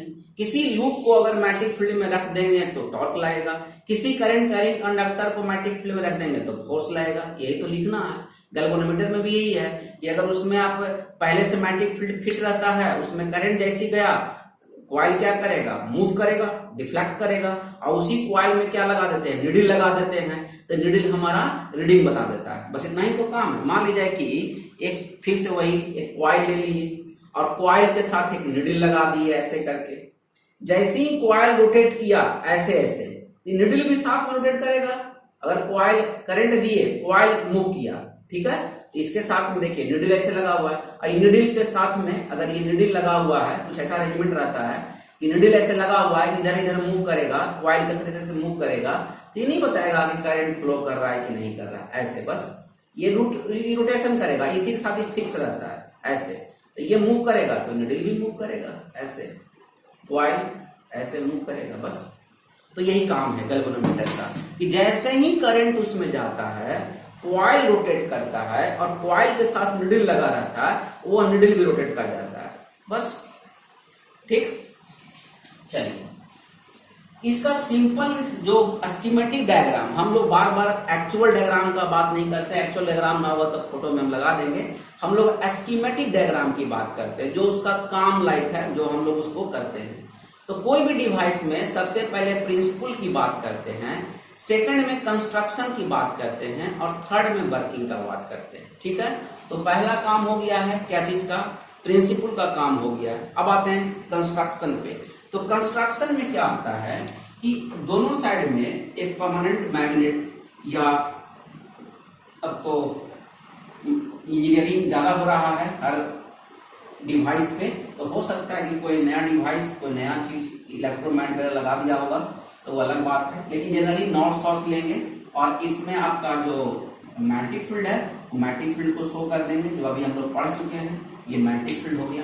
और इसी में एक कॉइल को प्लेस कर लीजिए। देखिए ये आपका नॉर्थ साउथ पोल है मैग्नेट का, मैग्नेटिक फील्ड इधर हुआ, और ये हम कॉइल ले रहे हैं। अब आपको पता है कि कॉइल अगर लीजिएगा तो एक साइड में फोर्स लगेगा इस डायरेक्शन में और एक साइड में इस डायरेक्शन में फोर्स लगेगा और इसको रोटेट करेगा, टॉर्क लगाएगा। सिंपल सी बात है, क्या टॉर्क लगाएगा। तो इसमें कंसेप्ट क्या है कि जब आप मैग्नेटिक फील्ड में इसको रखेंगे तो ये घूमना, इसको रोकना चाहेगा, ठीक है। तो कंस्ट्रक्शन में क्या लिखिएगा, एक कॉइल लिखिएगा, मैग्नेटिक फील्ड लिखिएगा, और जो वायर जो होता है जिससे सस्पेंशन कहते हैं, उसको लटकाया जाता है कॉइल को, उसको फॉस्फो ब्रांच वायर कहते हैं। हाँ, तो ये कॉइल है, इस कॉइल में सारी बातें समझा दिया गया है पिछले टॉपिक में कि इस फोर्स, इस आर्म पे फोर्स कैंसिल हो जाएगा, केवल इस आर्म और इस आर्म पे फोर्स लगेगा, रोटेशन करेगा। इसमें एक एडिशनल जुड़ गया स्प्रिंग। ये स्प्रिंग जो है ये रिस्टोरिंग टॉर्क लगाएगा, ये ध्यान दीजिएगा। ये जो स्प्रिंग है, ये स्प्रिंग ये काम करेगा कि रिस्टोरिंग टॉर्क लगाएगा। रिस्टोरिंग टॉर्क क्या होता है, मतलब ये घूमेगा तो उसको वापस लाएगा, बस इतना ही बात। करंट फ्लो करेगा तो वो टॉर्क लगेगा, और जब करंट फ्लो करना बंद कर देगा, ऑफ कर दीजिएगा, स्विच ऑफ कर दीजिएगा, तो गैल्वेनोमीटर को अपने वापस पोजीशन पे जो निडल है वो जीरो पर ले आएगा, ठीक है। और गैल्वेनोमीटर में एक बात और है कि ये यहाँ पे जीरो डिफ्लेक्शन होता है, आइए इधर होगा तो राइट डिफ्लेक्शन, इधर होगा तो लेफ्ट डिफ्लेक्शन। मतलब ये जीरो के मतलब नो करंट, इसी को कहते हैं बैलेंस पॉइंट, जो बार बार पढ़ते हो मीटर ब्रिज में ही पढ़ा बैलेंस पॉइंट। तो बैलेंस पॉइंट के मतलब कि जो ये निडल है वो जीरो पर आ जाए, मतलब जब जीरो पे रहेगा तो कोई करंट फ्लो नहीं करेगा। तो जैसे ही आप इस कॉइल को करंट देते हैं, मतलब जैसे स्विच ऑन करते हैं, तो मैग्नेटिक फील्ड उसमें जो रखा हुआ है वो मैग्नेटिक फील्ड क्या करता है, उसको घुमा देता है, रोटेट करा देता है। जैसे ही रोटेट कराएगा तो स्प्रिंग जो है उसको वापस ले आएगा, that is called restoring torque कहते हैं। तो एन जो है नंबर, एक हम लोग लेते हैं कि एन तो आप जान ही रहे हैं कि नंबर ऑफ टर्न्स है किसी का भी कॉइल का, एन नंबर ऑफ टर्न्स, मान लीजिए नंबर ऑफ टर्न्स, इसमें तो कोई कंफ्यूजन नहीं होना चाहिए, एन नंबर ऑफ टर्न्स। अब है कि एक के होता है, के जो होता है इसको बोलते हैं restoring torque per unit twist, restoring torque per unit twist के। और तो अल्फा जो है, मान लेते हैं कि टोटल रोटेशन कितना हुआ, ये कितना एंगुलर डिस्प्लेसमेंट का दिए इसको, ये एंगुलर डिस्प्लेसमेंट कितना हुआ, तो अल्फा। तो रिस्टोरिंग टॉर्क का वैल्यू कितना हो जाएगा, तो यहां लिख देंगे K alpha, restoring torque equal to हो जाएगा के अल्फा, ये ध्यान रखिएगा। K is the restoring torque per unit twist, एक ट्विस्ट में कितना टॉर्क लगेगा, कितना, तो अल्फा ट्विस्ट में कितना टॉर्क लगेगा, तो के इंटू अल्फा। अब इसमें एक और चीज समझना है कि रिस्टोरिंग टॉर्क तो आप जान गए, लेकिन एक समझना है कि डिफ्लेक्टिंग टॉर्क भी निकालना होगा, मेन तो वही है डिफ्लेक्टिंग टॉर्क। तो डिफ्लेक्टिंग टॉर्क कैसे निकालेंगे, डिफ्लेक्टिंग टॉर्क, तो जो फोर्स अभी निकाले थे, यानी कि परपेंडिकुलर जो डिस्टेंस हम लोग ले रहे थे, परपेंडिकुलर डिस्टेंस और क्या इनटू फोर्स। तो फोर्स तो बात की बात है, पहले हम डिस्टेंस समझाते हैं कि डिस्टेंस कैसे लेना। तो जो अभी आर्म हम लोग कंसीडर किए थे, ये डी और ए आर्म, और बोले थे कि नीचे की ओर F3 फोर्स लगा रहा है और ऊपर की ओर F फोर्स लगा रहा है, और ये बताए थे कि ये जो लाइन ऑफ एक्शन है, इन दोनों के बीच के डिस्टेंस को, परपेंडिकुलर डिस्टेंस को हम लोग क्या लेते हैं, के लेते हैं, इस तरह का के। और ये आपका मैग्नेटिक फील्ड है और ये नॉर्मल है, तो ये आपका अल्फा है और ये आपका थीटा, क्लियर। अच्छा, यहाँ अल्फा लेंगे, लेकिन एंगल ये अल्फा है तो ये भी आपका अल्फा हो जाएगा, मतलब ये साइन में टूटेगा और ये कॉस में टूटेगा, बी कॉस, ये बी है पूरा लेंथ, एडी का जो लेंथ है वो बी है, तो ऊपर का जो बी कॉस है और ये बी साइन है, मतलब केडी जो है, यानी कि परपेंडिकुलर डिस्टेंस को हम लोग केडी कहेंगे, और फोर्स अभी निकालना पड़ेगा कि फोर्स कितना लगेगा, ठीक है, फोर्स अभी नहीं निकाले हैं, तो फोर्स निकालते हैं पहले। तो फोर्स का तो फॉर्मूला वही है आई एल क्रॉस बी, और जानते हैं दोनों के बीच में 90 डिग्री होगा, वेक्टर लगा देते हैं, तो आई एल बी लिख दीजिएगा। लेकिन अब क्वेश्चन ये है कि एक टर्म के लिए ये हुआ ना, तो नंबर ऑफ टर्म के लिए कितना हो जाएगा, तो n से मल्टीप्लाई कर दीजिए, तो NIL क्या निकल गया, B निकल गया। ये निकल गया आपका डिफ्लेक्टिंग टॉर्क या फोर्स कह सकते हैं, टॉर्क नहीं निकला, फोर्स निकला, ये निकला है फोर्स। अब निकालते हैं टॉर्क। तो टॉर्क निकालने के लिए क्या कीजिए आप, परपेंडिकुलर डिस्टेंस को मल्टीप्लाई कर दीजिए फोर्स में। तो परपेंडिकुलर डिस्टेंस कौन है, B cos अल्फा, और ये कितना है, तो NILB, ठीक है, सबको एक साथ कर दीजिए, तो ये हो जाएगा NILB कैपिटल B और cos अल्फा। इसको आप एरिया लिखते हैं तो लिख दीजिए NIAB, लेकिन इस बार हम कन्वर्ट नहीं करने वाले हैं। ये हो गया आपका डिफ्लेक्टिंग टॉर्क और ये हो गया आपका रिस्टोरिंग टॉर्क। अब सिद्धांत ही है कि restoring torque equal to deflecting torque अगर हो जाता है तो अब जो रोटेशन का वैल्यू है इसको सीधे लिखेंगे कि रिस्टोरिंग टॉर्क या deflecting torque equal to restoring torque. Deflecting torque is equal to restoring torque, restoring torque. तो ये डिफ्लेक्टिंग टॉर्क कितना निकला, तो NIAB cos phi is equal to K alpha, यानी कि हम लोग को तो I ही वैल्यू निकालना है, तो I equal to K alpha by NAB cos alpha. ये आपका करंट का वैल्यू निकला कि करंट कितना, तो K alpha by NAB cos alpha. लेकिन यहाँ पे एक प्रॉब्लम है। प्रॉब्लम क्या है कि जो I का जो करंट है वो डायरेक्टली प्रोपोर्शनल है अल्फा बाई कॉस अल्फा का। तो इसमें प्रॉब्लम क्या है, प्रॉब्लम ये है कि ये लीनियर वेरिएबल नहीं कर रहा, इसके लिए आपको डिजिटल चाहिए। लीनियर गैल्वेनोमीटर लीनियर नहीं है। क्यों नहीं लीनियर है, क्योंकि ये डिपेंड कर रहा है, अल्फा तो ठीक था लेकिन कॉस अल्फा भी डिपेंड था। और एक क्वेश्चन और है, यहाँ अल्फा क्यों लिए सर, थीटा क्यों नहीं लिए। तो अल्फा लेने का ये प्रश्न है मेरा कि अल्फा एंगल जो है आर्म के साथ मैग्नेटिक फील्ड का डायरेक्शन है। तो अल्फा जो एंगल ले रहे हैं वो अल्फा एंगल इसलिए ले रहे हैं कि शो कर रहा है कि नीडल कितना एंगल से डिफ्लेक्ट किया है। अगर थीटा लेते तो हमको प्रॉब्लम हो जाता कि आखिर में एंगल कितना है, तो यहाँ रिस्टोरिंग टॉर्क दिखाने में थोड़ा दिक्कत होता है। तो रिस्टोरिंग टॉर्क को सुविधाजनक दिखाने के लिए हम लोग अल्फा कंसीडर किए हैं, और थीटा ले या अल्फा ले, मैथमेटिकली तो हम कुछ भी ले सकते हैं, सुविधा के लिए केवल अल्फा लिया, कोई बात नहीं है।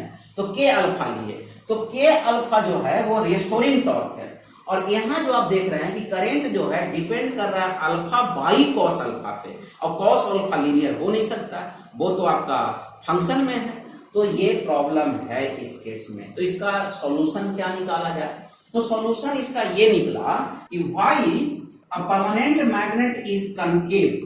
कनकेव का मतलब इस टाइप का कुछ, ये मैग्नेट जो होगा नॉर्थ और साउथ जो होगा कुछ इस टाइप का होगा, ठीक। और ये साउथ मान लीजिए, नॉर्थ मान लीजिए, इस सेंटर मान लीजिए, तो मैग्नेटिक फील्ड कुछ इस तरह का इसका बनेगा, इस तरह का मैग्नेटिक फील्ड होगा। हर पॉइंट पे ऐसे होगा। देखिए कहीं भी आप उठा लीजिएगा ये ऐसे होगा, कहीं भी ले लीजिए आप, मैग्नेटिक फील्ड कुछ इस तरह का होगा, ठीक। और ये आपका ये बीच वाला जो रीजन है, इसी में आपका सारा तामझाम कॉइल वगैरह सब अरेंज रहेगा, ठीक। इसी में एक कॉइल हम लगा देते हैं कि इसी में एक कॉइल रहेगा, एक सॉफ्ट कॉइल रहता है, इसी में कॉइल इस तरह से लपेटा रहेगा।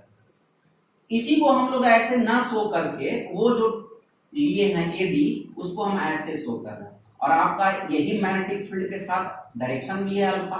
और ये जो है ये अगर आपका इस तरह से नीडल अगर है तो यहाँ पे डायरेक्शन शो कर रहा है, ये आपका स्केल है, यहाँ स्केल लगा हुआ है, ठीक, ये 0 पे है, और इधर आपका राइट साइड और लेफ्ट साइड डिफ्लेक्शन है। जब ये इस तरह से अटैच है, ठीक है, तो कोई बात नहीं, करंट नहीं फ्लो कर रहा है। लेकिन जैसे ही करंट फ्लो करेगा तो ये जो पोजीशन है ये चेंज करेगा, ऐसे ये पोजीशन अब इस तरह किसी भी डायरेक्शन में चेंज कर सकता है। हम इस डायरेक्शन में ले रहे हैं, तो इस डायरेक्शन में इसके परपेंडिकुलर जो नीडल ऐसे शो होगा, देखिए। तो ये जो डिफ्लेक्शन हुआ, दिस इज द अल्फा, यही अल्फा। लेकिन अब अल्फा तो ये ले लिए, ठीक है, लेकिन नीचे जो आप ले रहे हैं I equal to alpha by cos alpha जो आप निकाल रहे हैं, ये अल्फा जीरो लेंगे, लेकिन ये अल्फा तो होगा, ये अल्फा कहां से है, इस एंगल से है। लेकिन जब आप बाकी चीजों का बात कीजिएगा तो मैग्नेटिक फील्ड ये नहीं कि इस लाइन में है तो इसके बीच मैग्नेटिक फील्ड नहीं है, इसके बीच मैग्नेटिक फील्ड नहीं, ये हर जगह मैग्नेटिक फील्ड है, हर लाइन पे है। ये तो हम दिखाने के लिए केवल लिए है ना, तो ये हर जगह मैग्नेटिक फील्ड है। ऐसे गंदा हो जाएगा, नहीं बना रहे हैं, तो ये हर जगह एक एवरी पॉइंट पे मैग्नेटिक फील्ड है। तो जिस तरह से मुड़ेगा उसी तरह मैग्नेटिक फील्ड उसको मिल जाएगा। और जो ये कॉस अल्फा है, ये जीरो, अल्फा का वैल्यू जीरो हो जाएगा और कॉस अल्फा मिल करके ये 1 हो जाएगा। मतलब इस केस में जो हम डायरेक्टली प्रोपोर्शनल लिख रहे थे, अब इस केस में आई डायरेक्टली प्रोपोर्शनल अल्फा हो जाएगा। ये फायदा है कॉनकेव में। इसमें क्या था, जब आप ये लीनियर स्केल ले रहे हैं, ये लीनियर मैग्नेटिक फील्ड ले रहे हैं, इसमें ये पॉसिबिलिटी नहीं था, क्योंकि ये तो इस डायरेक्शन में था, लेकिन अगर इस डायरेक्शन में देंगे तो जीरो नहीं होगा। यानी कि अगर हम चाहे इसको, इस लूप को इस डायरेक्शन में रखें, चाहे इसको ऐसे रखें या उसको ऐसे रखें, कहीं भी रख दीजिए, तो कोई ना कोई फील्ड लाइन के साथ जो उसका एंगल बनेगा वो जीरो होगा। तो एक क्वेश्चन मन में आ रहा होगा आपको कि सर इसको तो जीरो आप मान लिए, तो इसको कहने जीरो मान रहे हैं। ये जीरो नहीं होगा, क्योंकि ये अब ठीक है, ये जो है अल्फा जो है इसके बीच का ना एंगल है, मैग्नेटिक फील्ड और आर्म के बीच का। ये जो डी और ए आर्म ले रहे हैं, ये दोनों बीच का एंगल है, ये दोनों मैग्नेटिक फील्ड और आर्म के, ये जो अल्फा देख रहे हैं ये आर्म और मैग्नेटिक फील्ड के बीच का है। तो इसका कॉस का वैल्यू जीरो हो जाएगा। लेकिन ये पहले यहां था कि कुछ ना कुछ डिफ्लेक्ट करके आएगा, तो जो डिफ्लेक्ट करके आएगा वो एंगल ये है। और चूंकि दोनों सेम है संजोग से, तो इसलिए ये जो है, अब देखो थोड़ा सा और समझाने का प्रयास करते हैं। ये थोड़ा दिक्कत करता है समझने में। जैसे ये हम ऐसे ले लिए और ये अभी यहाँ है, ये निडिल है, ये निडिल है, ये मैग्नेटिक फील्ड है इस तरह, और ये आपका आर्म है, ये डी और ए आर्म है। थोड़ा सा टाइम लगेगा समझने में, एक बार समझ लीजिएगा तो फिर चीजें आसान हो जाएगी। ये आर्म है, डी और ए आर्म है, ठीक, और ये मैग्नेटिक फील्ड है, ये न्यूट्रल स्थिति में है, ठीक। तो न्यूट्रल स्थिति में जब करंट नहीं फ्लो कर रहा है, एक्चुअल में अभी भी इस पर ये जो देख रहे हैं ना, इसके तरफ भी अभी मैग्नेटिक फील्ड है, हर जगह मैग्नेटिक फील्ड है, पूरे एकदम पेंट की तरह। जैसे बोर्ड है ना उजला रंग का, ये समझिए कि हर जगह मैग्नेटिक फील्ड है। लेकिन जैसे ही इसमें करंट फ्लो करता है, ठीक है, जैसे इसमें करंट को माने डी से ए की ओर, तो जैसे इसमें करंट फ्लो करता है अभी हरकत करने लगेगा। कौन, ये तो नहीं, ये तो मैग्नेटिक फील्ड लाइंस है। जैसे इसमें करंट फ्लो करेगा, इसमें जैसे इसमें करंट फ्लो करेगा ये हरकत करेगा।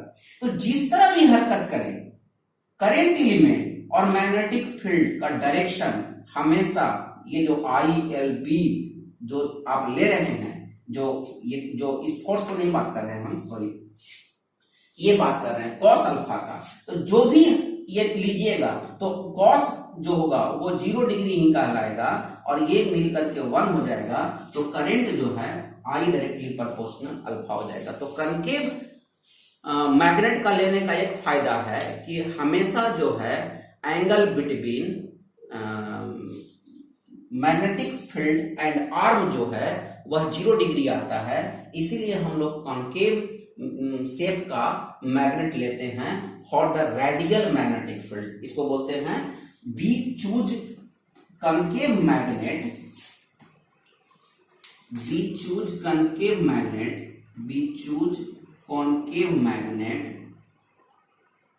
For radial magnetic field, for radial magnetic field.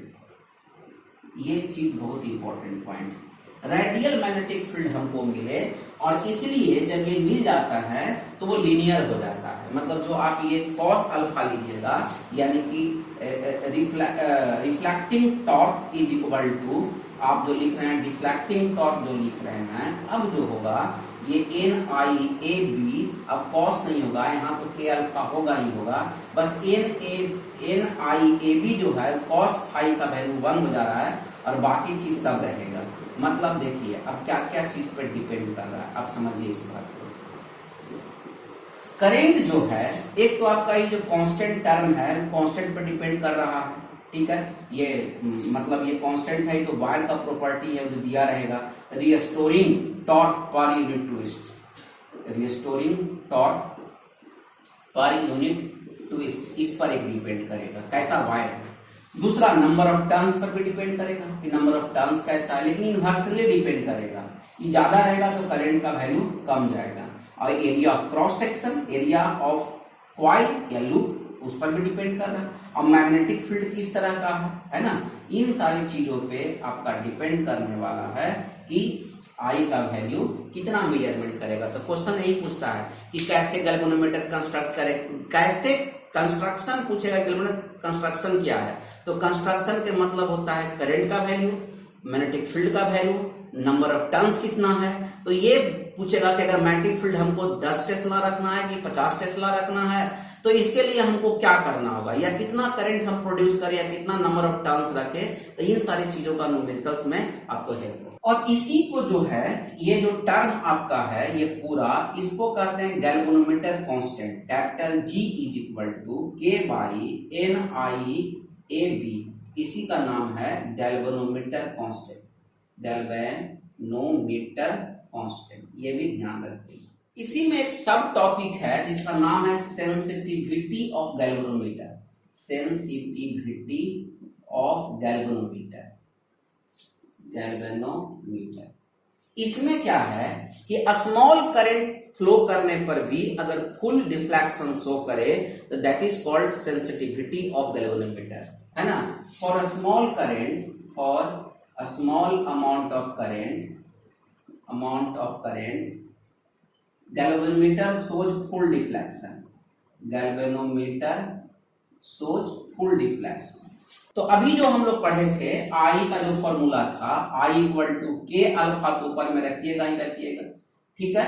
और जब भी कुछ भूलिए तो restoring torque equal to deflecting torque कर लो। अगर भूल रहे हो तो रिस्टोरिंग टॉर्क को आप के अल्फा लिखते ही हो, और डिफ्लेक्टिंग टॉर्क को आपको याद रखना होगा कि नंबर जो बी, ये नंबर जो लेते हैं कि BIL जो भी है, तो इसको आप लिखिएगा NBAI हो जाएगा। तो आई का वैल्यू कितना हो गया, के अल्फा बाई NBA, ये आपको एकदम याद रखना इतना, ये टर्म। रिस्टोरिंग टॉर्क बराबर डिफ्लेक्ट, यहां से नहीं, ये यहीं पर लिख देते हैं। Restoring torque equal to deflecting torque, ठीक है। Restoring torque equal deflecting torque, restoring torque बराबर के अल्फा, और डिफ्लेक्टिंग टॉर्क का NBAI, ये दो चीज याद रखिएगा तो फॉलो नहीं कीजिएगा। तो जो ये जो फॉर्मूला बना NBA, तो जो हम लोग इसको लेके चल रहे हैं, तब बोलते हैं कि बाकी सब कांस्टेंट है तो आई टू अल्फा। तो ये दो तरह का होता है, एक होता है करंट सेंसिटिविटी और एक होता है वोल्टेज सेंसिटिविटी। तो करंट सेंसिटिविटी होता है, सेंसिटिविटी ये जो होता है करंट सेंसिटिविटी, इसको अल्फा बाई आई कहते हैं।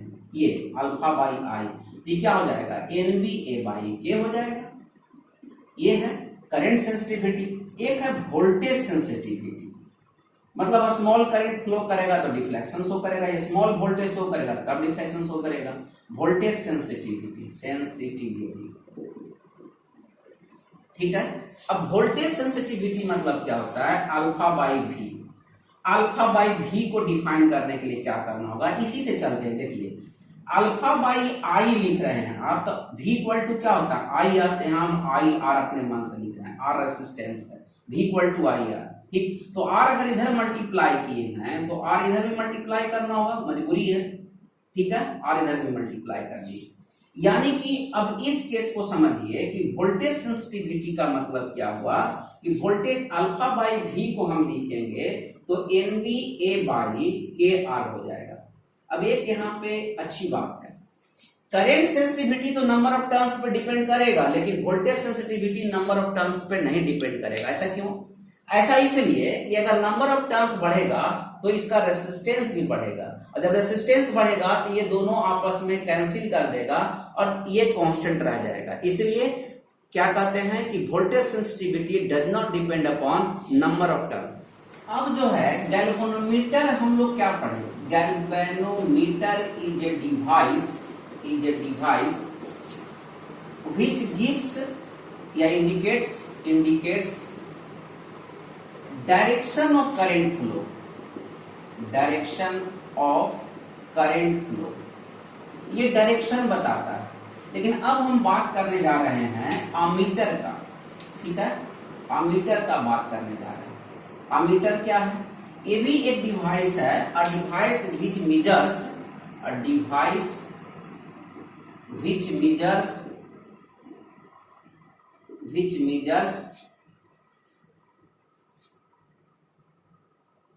magnitude of current, करंट के मैग्नीट्यूड को मेजरमेंट करेगा, ठीक है। और एक और डिवाइस है जिसका नाम है वोल्ट मीटर, ठीक है। वोल्टामीटर एक सेल होता है, लेकिन वोल्ट मीटर एक डिवाइस है। A device which measures potential difference, a device which measures potential difference across electric or electronic component और गैजेट्स जो भी कह लीजिए। तो आखिर में होता क्या है? तो एक गैल्वेनोमीटर को कन्वर्ट कर सकते हैं galvanometer to voltmeter, galvanometer to ammeter. कैसे कन्वर्ट करेंगे? ये आपका डेमोन्स्ट्रेशन में भी है, ये आपका एक्टिविटी में भी है। एक्टिविटी डेमोन्स्ट्रेशन आप बना सकते हैं। बाजार से गैल्वेनोमीटर लीजिए और जिस तरह से हम बता रहे हैं उस तरह का वैल्यू आप निकालिएगा, तो आपका गैल्वेनोमीटर अमीटर की तरह बिहेव करने लगेगा। तो कैसे करेंगे? देखिए, पहले समझना होगा कि अमीटर को हम लोग हमेशा सीरीज में लगाते हैं, याद रखिएगा। अमीटर को हम लोग सीरीज में कनेक्ट करते हैं, अमीटर को भी और गैल्वेनोमीटर को भी हम सीरीज में कनेक्ट करते हैं। और वोल्टमीटर को क्या चीज में करते हैं? पैरेलल में, किसी सर्किट के पैरेलल में और किसी सर्किट के सीरीज में। सीरीज में करेंगे तो अमीटर होगा, पैरेलल में करेंगे तो वोल्टमीटर होगा। तो अगर अमीटर को आप सीरीज में कन्वर्ट करते हैं, लेकिन आप जब इसको कन्वर्ट कीजिएगा तो एक रेसिस्टर, लो वैल्यू का रेसिस्टर को शंट कहते हैं, इसी को एस कहते हैं, ठीक है। एस क्या है? तो शंट है। शंट क्या है? तो लो वैल्यू रेसिस्टेंस को आप लोग क्या कहिएगा? शंट कहिएगा। स्पेशल नाम है लेकिन लो वैल्यू है। इवन इतना तक होता है कि आइडियल अगर बना रहे हैं कि आइडियल अमीटर का रेसिस्टेंस कितना है, तो आइडियल अमीटर का रेसिस्टेंस जो है लगभग 0 होता है, याद रखिएगा। तो अगर किसी गैल्वेनोमीटर के पैरेलल में एक शंट लगा दीजिएगा तो ये जो कॉम्बिनेशन कहलाएगा, this combination is called ammeter. ये कन्वर्ट हो गया अमीटर में, बस इतना ही करना है। ये अब इसका वैल्यू क्या होगा वो बाद में डिपेंड करेगा। मान लो कि सर्किट में से जो सर्किट लगा रहे हैं उस सर्किट में करंट आई आ रहा है, हम मान लेते हैं करंट कितना आ रहा है? आई आ रहा है। तो इसमें जो करंट जाएगा उसको आप मान लीजिए कि IG करंट गया, और इसमें जो करंट आ रहा है उसको IS मान लीजिए, current in shunt and current in galvanometer. लेकिन potential difference across galvanometer is equal to potential difference across shunt, दोनों क्या है? इक्वल है। इसका मतलब हुआ कि IG इंटू कैपिटल G मतलब रेसिस्टेंस, यहाँ क्या ले रहे हैं? कैपिटल G ले रहे हैं, रेसिस्टेंस ऑफ गैल्वेनोमीटर ले रहे हैं, ठीक है। IG इंटू कैपिटल G और IS इंटू क्या ले रहे हैं? S, ये चीज, ठीक है। ये आपको कॉम्बिनेशन याद रखना होगा। तो अब क्या कीजिएगा, हम लोग को इसको ऐसे भी लिख सकते हैं कि IG into capital G is equal to I minus IG। I क्या है? तो करंट इन सर्किट। IG क्या है? Current in galvanometer. और उसको S क्या है? शंट है। तो अब इसको क्या कीजिए, हम लोग ऐसे करते हैं, तो ये IG इंटू कैपिटल G और बाई I माइनस IG, ये लिखना था, थोड़ा डेविएट हो गया, ये लिखना था ऐसे, ठीक। अब इसको एक और काम कर सकते हो तुम कि इसको आप ऐसे लिख सकते हो, I by IG minus IG by IG, ठीक। तो कहीं कहीं किताब में देखिएगा कि S का जो वैल्यू है कैपिटल G बाई ये I बाई IG, या n भी बोलते हैं इसको, n माइनस वन लगाते हैं फॉर्मूला। और n का मतलब क्या हुआ? n का मतलब हुआ कि I बाई IG हुआ, n का मतलब, ठीक है। अब इसको निकालिएगा। I क्या है? 2-3 चीज समझना है। I क्या है? तो current flows in A circuit, current flows in circuit. IG क्या है? Current flows in galvanometer, current flows in galvanometer, मतलब ये वर्क करेगा 0 to I करंट में, वर्क एज मतलब 0 से लेकर के I करंट तक के ये काम करेगा। अब पूछता भी है कि अगर 0 से 10 एम्पियर का करंट का हमको निकालना होगा तो हम कैसे, नंबर ऑफ टर्न्स क्या रखेंगे या क्या रखेंगे या कैपिटल जी क्या होगा, ये सब चीज आप लोग को निकाल जाएगा इससे। एक है गैल्वेनोमीटर टू वोल्टमीटर। गैल्वेनोमीटर को वोल्टमीटर में कैसे चेंज करेंगे? तो अभी बताए थे कि गैल्वेनोमीटर को कैसे अरेंज करते हैं, पैरेलल में। तो यहाँ जो रेसिस्टेंस लगाएंगे वो सीरीज में लगाएंगे, ये ध्यान रखिएगा। गैल्वेनोमीटर के सीरीज में, गैल्वेनोमीटर ये हुआ, ये सीरीज में ही हुआ, ठीक। अब ये जो कॉम्बिनेशन कहलाएगा, ये कॉम्बिनेशन को हम लोग वोल्टमीटर कह देंगे, ये कॉम्बिनेशन को हम लोग वोल्टमीटर कह देंगे। लेकिन एक बात इसमें समझना होगा, ये रेसिस्टेंस जो हम लगाए हैं, ये रेसिस्टेंस, इस रेसिस्टेंस के 2 पॉइंट का, ए और बी का बीच का हम निकालने के लिए करते हैं। तो ये तो करंट आई इधर चला गया और ये करंट इधर, देखिए अब ये जंक्शन है, तो जंक्शन है तो कुछ करंट इसमें भी जाना चाहिए। लेकिन एक ऐसा सेटलमेंट रहता है, ये रेसिस्टेंस का ऐसा वैल्यू रहेगा कि इधर करंट ना के बराबर जाएगा। ना कब जाएगा? जब ये रेसिस्टेंस बहुत हाई होगा। तो आप लोग को करना होगा कि ये रेसिस्टेंस जो है आइडियल वोल्टमीटर में ये जो वैल्यू होगा आर का, वो इनफाइनाइट हो जाएगा। आइडियल के केस में आर जो है वो इनफाइनाइट हो जाएगा। अमीटर के केस में शंट जो था 10 to 0 था, मतलब मिनिमम था। लेकिन अगर हम वोल्टमीटर से गैल्वेनोमीटर से वोल्टमीटर में कन्वर्ट कर रहे हैं तो आर का वैल्यू इनफिनाइट रखेंगे। उसके पीछे लॉजिक मेरा है कि अगर इसमें करंट, हमको पोटेंशियल डिफरेंस मेजरमेंट करना है, ना कि करंट मेजरमेंट करना है। अगर इधर ही करंट चला जाएगा, अगर लो रेसिस्टेंस रखिएगा तो करंट बाईपास होकर चला जाएगा और इसके थ्रू जाएगा ही नहीं। इसलिए इसका रेसिस्टेंस बहुत हाई रखते हैं ताकि इसमें करंट नहीं जाए, करंट मोस्टली इसमें से होकर के जाए। तो इसमें जो करंट हम मान लेते हैं कि IG करंट गया, बहुत कम करंट जाएगा, तो IG गया। तो पोटेंस IG इक्वल टू क्या होता है? V equal to I R, पढ़ते हैं ना, क्या पढ़ते हैं? V equal to I are.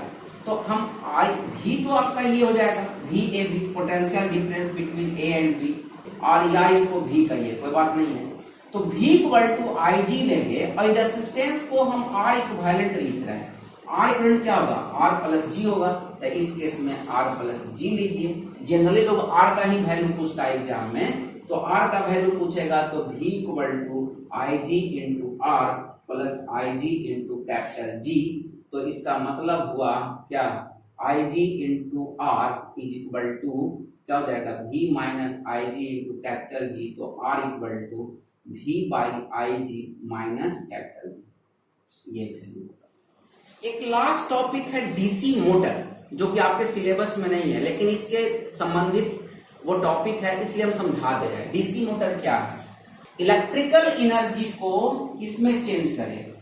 DC motor या मोटर कोई भी बात कह लो, इलेक्ट्रिकल एनर्जी को मैकेनिकल एनर्जी में चेंज करने वाले डिवाइस को मोटर कहते हैं।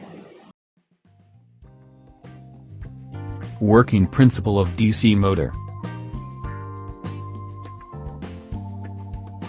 Working principle of DC motor is very simple.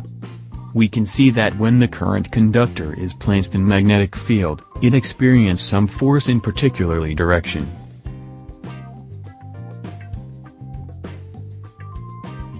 The very basic construction of a DC motor contains a current-carrying armature, which is connected to the supply and through commutator segments and brushes.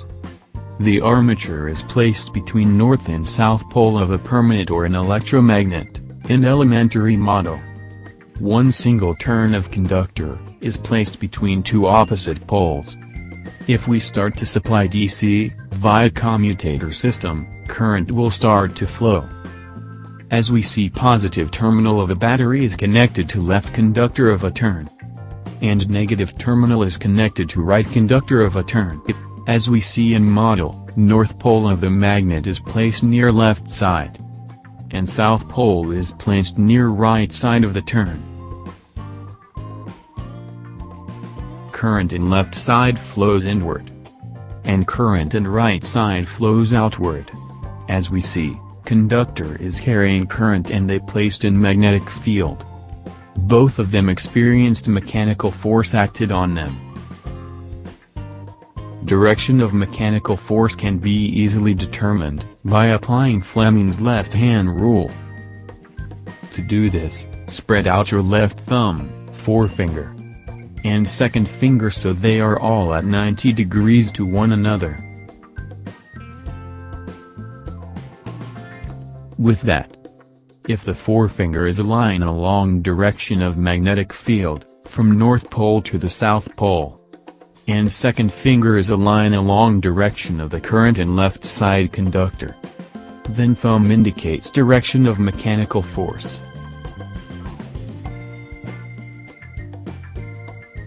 Similarly, if the forefinger is aligned along direction of magnetic field, from north pole to the south pole, and second finger is aligned along direction of the current in right side conductor, then thumb indicates direction of mechanical force. Due to this upward and downward forces on the turn, one torque is produced when turn rotates on clockwise direction as shown.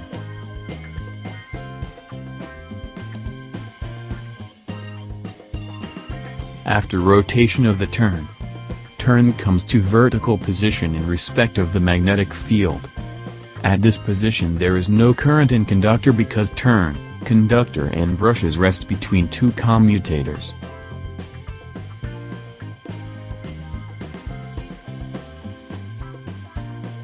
Hence, there is no force acting on conductor, by due to moment of inertia, turn continue to rotates and comes horizontal again. Position of conductor has been changed here. That means conductor which was previously in left position comes to right position, and which was previously in right position comes to left position. At that position, we can determine mechanical force, with applying Fleming's left-hand rule. Let's do that. To do this, spread out your left thumb, forefinger, and second finger, so they are all at 90 degrees to one to another.